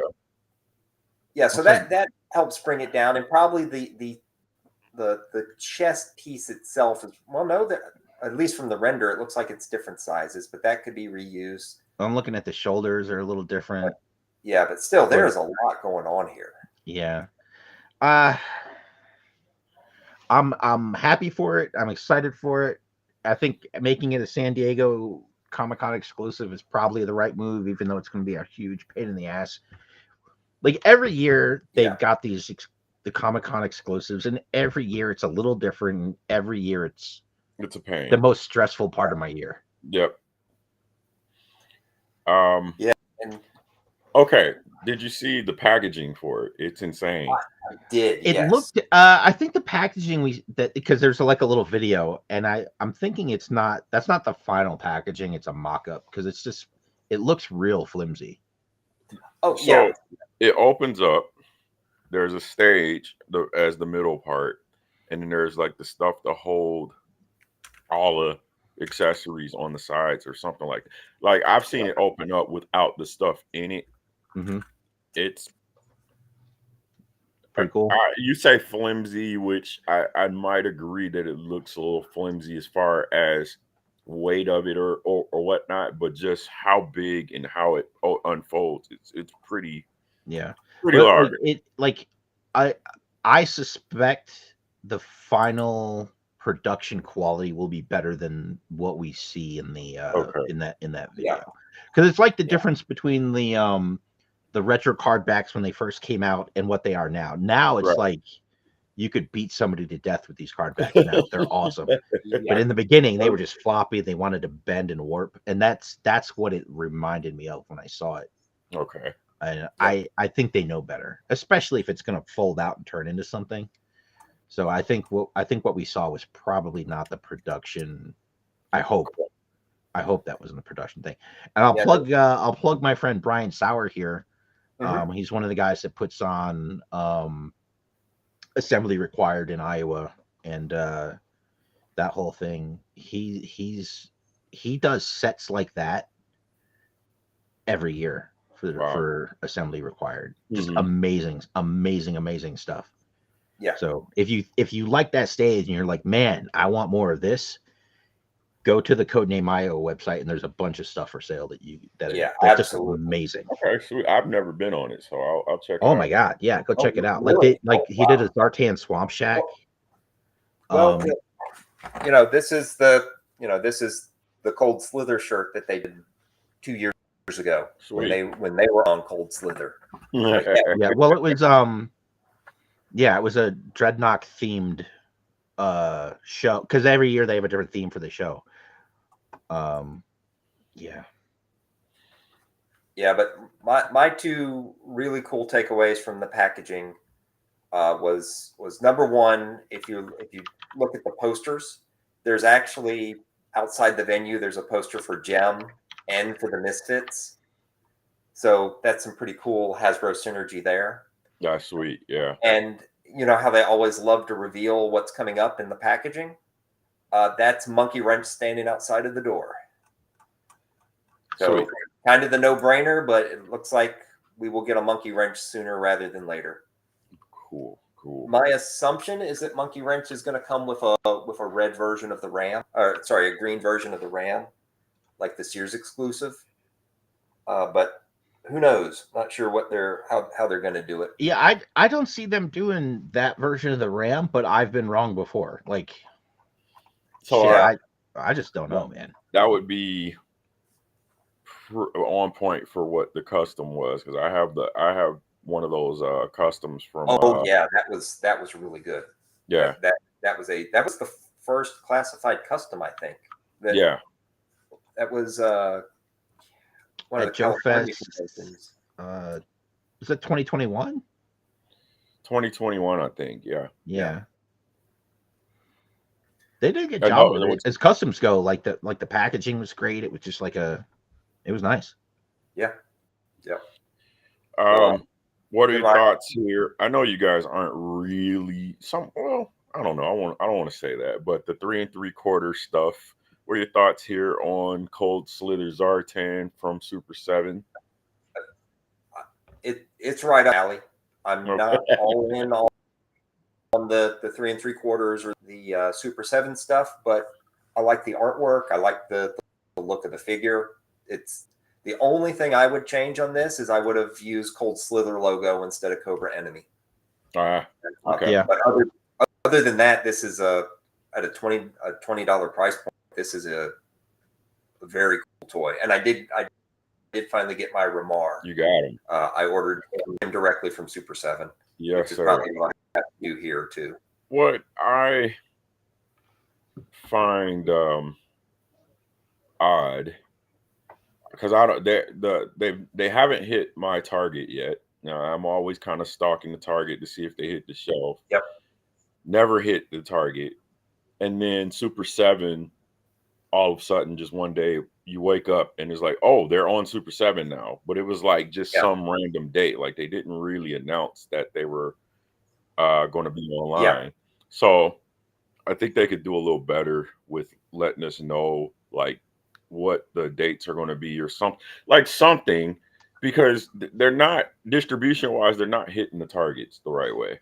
Right. Yeah, I would say it'd be cool if when they do the Joe live streams, they made sure to kind of give us some of that information. But those have been dialed way back down.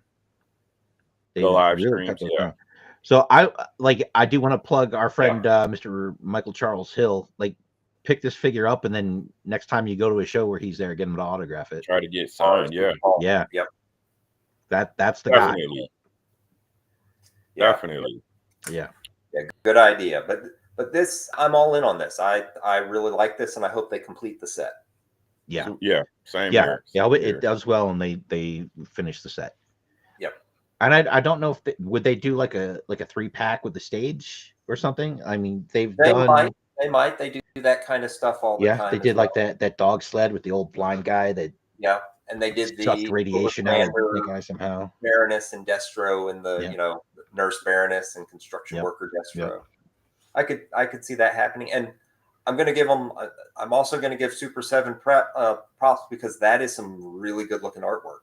Yeah. Yeah, You know, it does look good. compared to what we were just saying of the AI looking monstrosities on the retro, that is a good throwback artwork. So, yeah, I'm all in. Damn it. So the last big reveal, I think this is all. Yeah.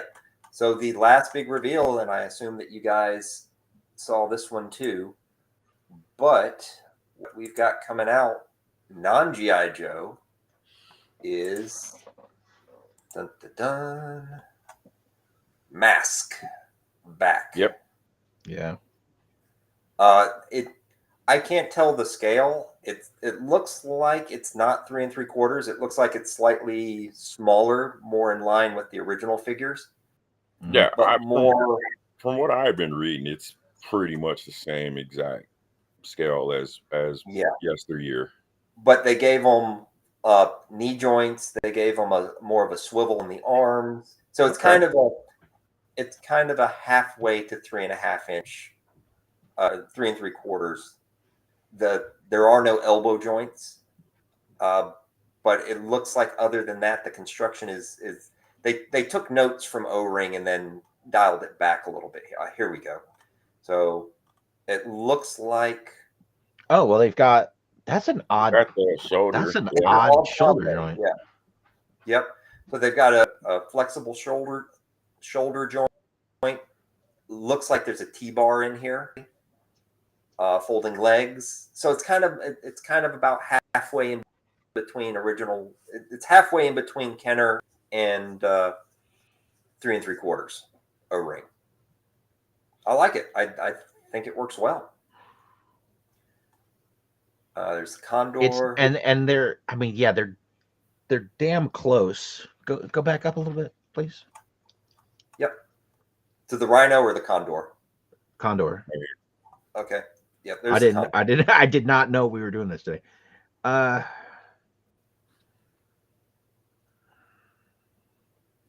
is dead on. Yeah, because you did a Condor, right? Yeah, I haven't shared it anywhere yet. Oh, okay. Yeah, the issue is this. Is the way this works.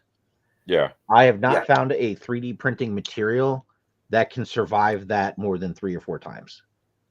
Just the way this is designed. And so I've got a version, and I didn't do it this scale. I did it for 6-inch, and I've got a version where it's a completely different hinge mechanism. It's an actual just like hinge, and then you slide a pin through it. The pin's actually in the propeller. You slide it in, and that locks it into place. And for the pin, I was using just like a cut paper clip. Paper clips, yep. And I don't feel super comfy. It's a challenging print to do. It's a real challenging print to do because you got to print this thing hollow just right, and then you've got to make your paper clip just right and fish it. Yeah. I don't know if I want to give that to people and then deal with them not being able to figure out how to do it. I really never liked these wheels. See how the rim of the wheel is wider than the actual tire? Yeah. Right. Like there's things in this design that didn't question it as a kid, just thought it was awesome. But like going in and like trying to design one of these, I was just like, ugh, I don't like that.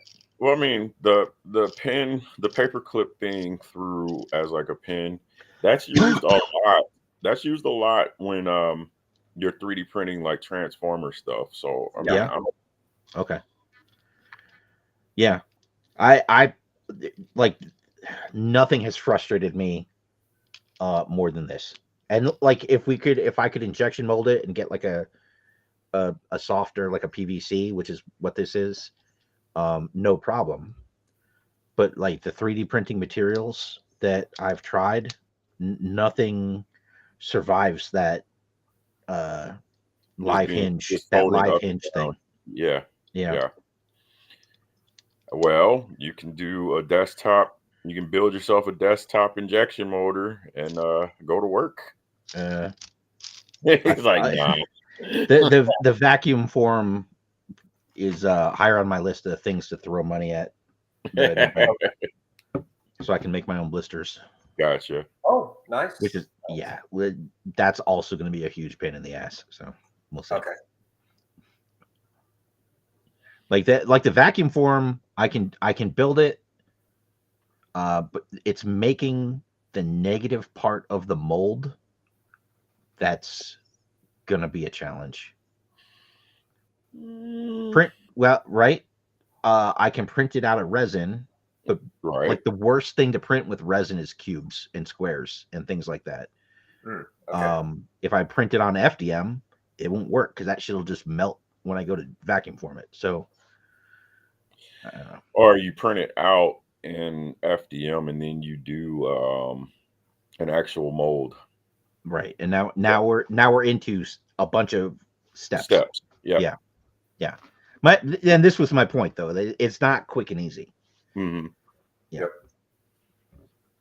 But for some, well, unless you're doing a bunch of specialized actual, I don't even know the name of the thing now. The clamshells or the The blisters? shells, yeah. If you're unless you're doing like a bunch of specialized, like different ones, once you make one mold, you probably won't have to make another one. Yeah.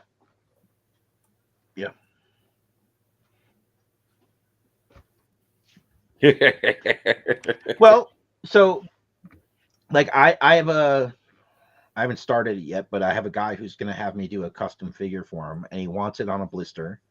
And Okay. I'm basically gonna just steal the blister off of one of the retros.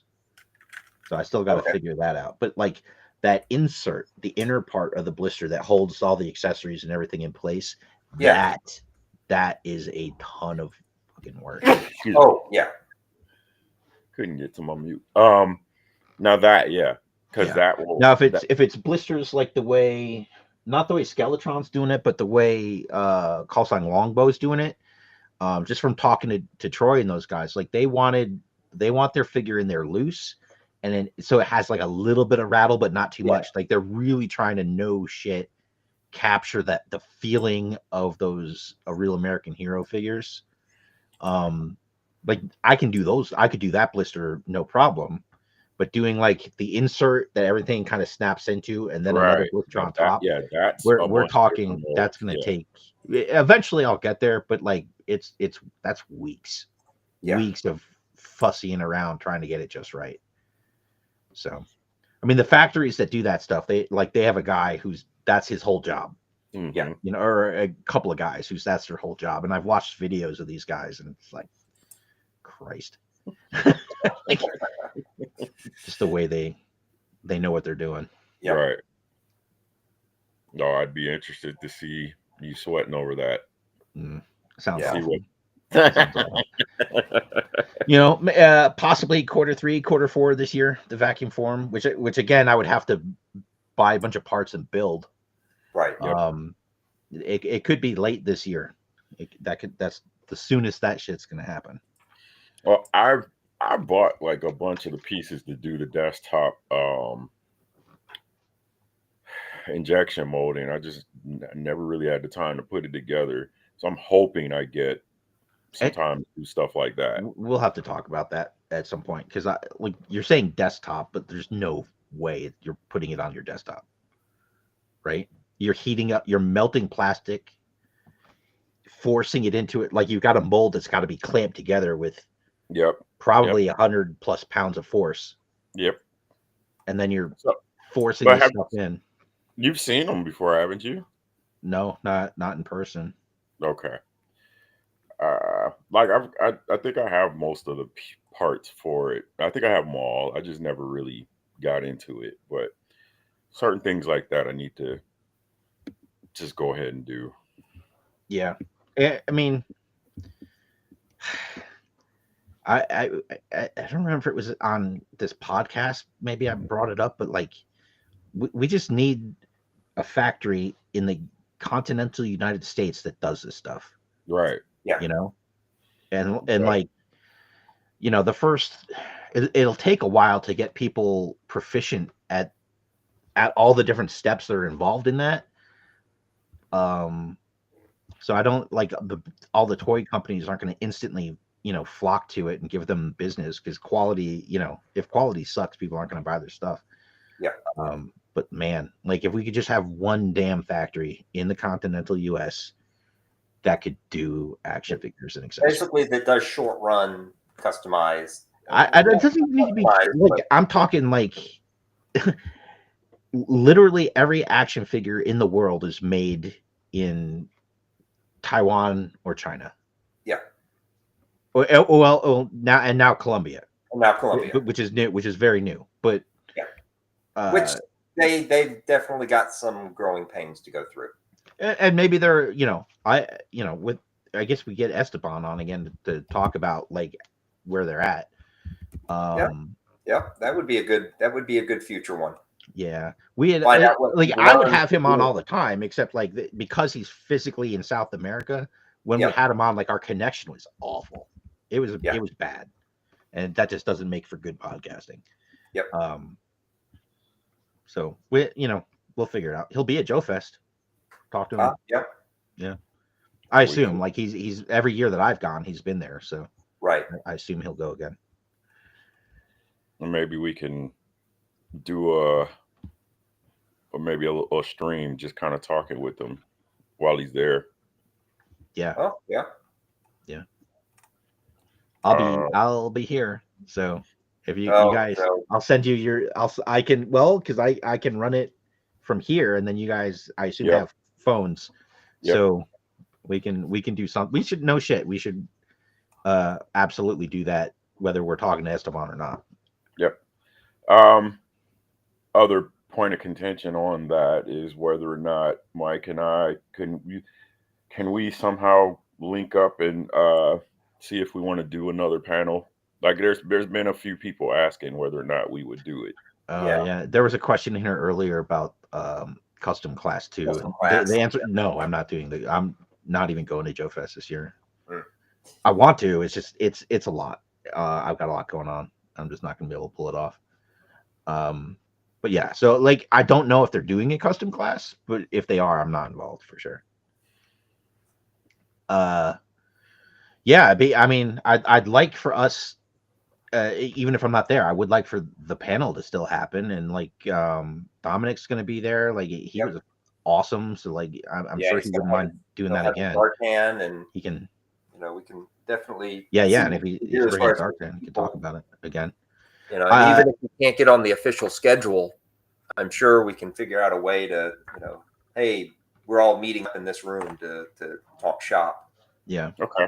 But we definitely want to, like, if we do a panel, I say we, the royal, the trifecta here, for you two, it's probably time for a new, like an altogether new presentation. Because we just did like that basic thing a couple times, and like last year, I mean, it's a good presentation, and it's meant for people that are interested in 3D printing, but aren't 3D printing, but like most of the people that showed up last year were people that were in this group.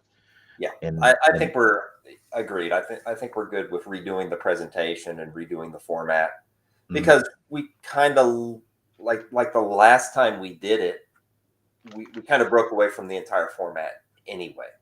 Well, yeah, like The the bat ate up the first like half, and then we kind of rushed through it. Yeah, and then the Joe Landa one was the transforming Defiant, so that became the whole thing, and that's what people want, you know.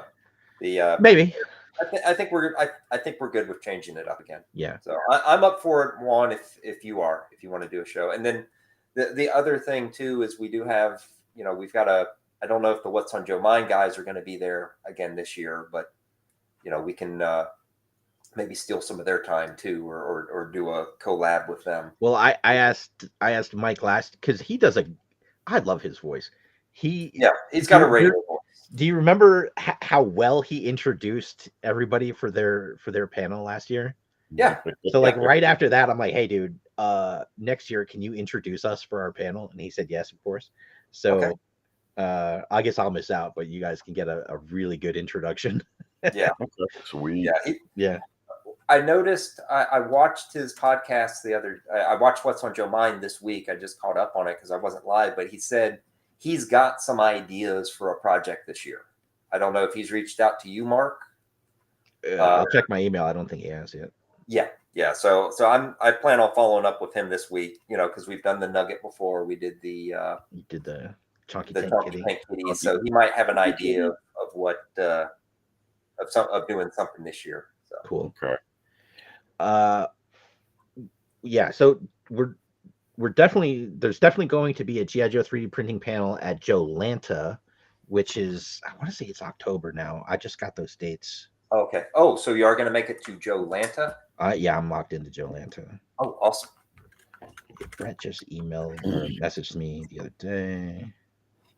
Yeah, so Toy Lanta is going to be coming up, and I'm you know, since I'm local, I'm going to make a day for that. But yeah, I wish I could pull that one off. September 26th, 27th, and 28th. I'm talking Joe Lanta. That's Joe Lanta. Yeah. Yeah. Hopefully there is not going to be a hurricane this year. Yeah. So, what a goddamn tragedy that was. That was. But I talked to the guy from Retro Toyville. I ran into him at a toy thing about a month ago, and he said, despite everything going on with the hurricane, despite everything that happened, the show was considered a success. They made, you know, they did not lose on They didn't lose their ass on it. He said the vendors did. All the vendors were extremely happy with how well they did. Yeah, I did well. Like I was really surprised how well I did at Joe Lanta. Especially considering like me, you, and Michael just sat there talking for like 3 hours with no new people coming by. Yeah, but it was, but yeah, like the traffic kind of kept going. It was just slow, and there was an absolute reason for it. There was a horrible weather event. Hurricane in Georgia. Yeah. Oh yeah. So Joe Lanta, there's going to be a panel, and I'm going to talk to the Codename Iowa guys and see if they'd have interest in doing a 3D printing panel. Oh, okay. I'm going to that show. Like you can't keep me from that show. So awesome. Very good. Yeah. Okay. Cool deal. All right, we're at 2 hours. Oh wow. With no plan. Of just kicking it, just hanging out with the bros. Yeah. What do we have coming up? So I assume he was the last 3 things in the chat. So we're gonna get Dominic on here, and we're gonna do a let's 3D print an O-ring episode. I don't know if next weekend is the weekend to do it, or if we want to give it a little more time. Because I don't want to come in and kind of shoot from the hip on it. I really want people to be able to walk away and know what to do and what tools they need and everything. So we'll talk offline on that one, and figure out the right date. I still want to have I still want to get Mike on here to do airbrushing. Yep. Actually, I have a running list of topics I want to do, and now that's the only thing that's not in this pile on my desk. So yeah, we need to figure out a couple of things. But yeah, definitely the O-ring episode's gonna come up. I've never done it. I suspect there's some skill and technique into pulling it off and doing it right. So I know you've got that knowledge, Artwann, but I want you to be able to talk intelligently with somebody else that knows what they're talking about. You haven't done any of that, have you, Mike?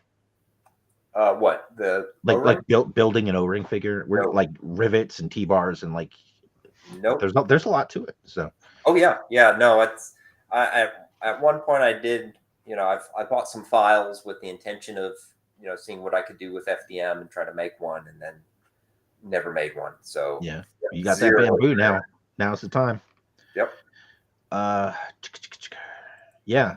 So hey, we still got some people watching. If anyone has like a topic they want us to kind of cover, let us know. We're happy to do it. We'll find somebody that knows what they're doing and we'll get them on here. Right. It'll help us plan out for some dates. So if you've got something specific, or even just a person, like even if there's somebody that or somebody that we should talk to. Yeah. Like I mentioned this, Mark, we should probably get Carson on again to do where he's at and what he's learned with OR and maybe even Troy. We've never had Troy on it? We haven't had the call sign longbow guys on here. Okay. Well, no, that's not true. We had not Mikey, his dad. God damn it. Yeah, we had one of those guys on here, but we didn't really talk. We didn't really talk call sign longbow too much. They're a little tight-lipped. Understandable. Well, and now they're because O-ring, like, there was nothing. There was a big O-ring vacuum, and a lot of stuff. They were the first, to my knowledge, to kind of try and fill that void. Yeah, my understanding is they first announced at a closed door panel at Joe Fest in like 2018. Okay. And then it was moving along, and then COVID hit, and everything just the brakes just got slammed on it. So Go ahead. Sorry. I'd like maybe if we can't get different people from the different Kickstarters or different startups, but like all at the same time, because I'm sure that they're somewhat competitive.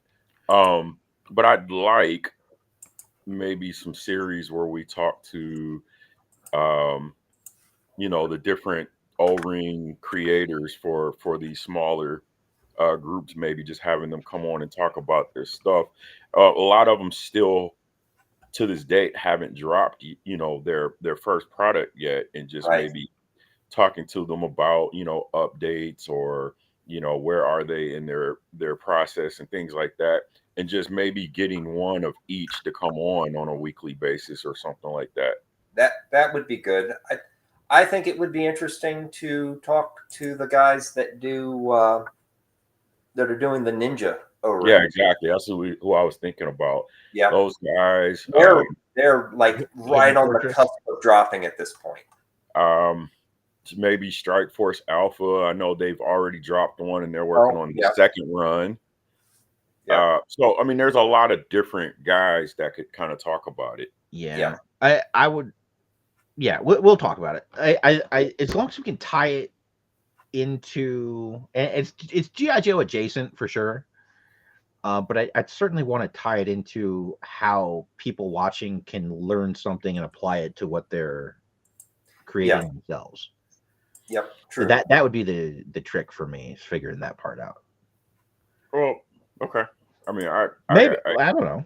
I got ideas, but I mean, most of it's going to be like, how do you go from you got a product now? How do you kind of go into Kickstarter mode, and how do you how do you pick your production house and stuff like that? Like, I mean, there's folks that might be thinking right along those lines, like how hard is it really? Yeah. And it's tough. So, like early in the chat, someone mentioned the Kickstarter coming up for the Zombie Mars one, yeah, and so that's Arlen, you know, who It's I've been hard, trying to get okay. on here for 7-8 months now. So I can reach out to him again, and yeah, like Carter's been bugging him to come on here, like since Carter the Conqueror came on and Yeah. talked ZBrush, he's been pinging freaking Arlen to come on here. Oh. So hopefully, but that's a good one. Like Arlen is no shit one of the best toy sculptors on the planet. Like I have a top like a mental top 5 list, and like we've got 2 of them on here already. So we'll figure it out. I'll reach out to him and try and get him on. Okay. And his Kickstarter's coming up, so like he should be doing the work. And then we'll have, we'll get Chris on here again. He's been talking to me like all morning. Like every time you see me looking down doing this, it's because I'm talking to Chris. That's cool. He's getting close. He's getting real close with his stuff.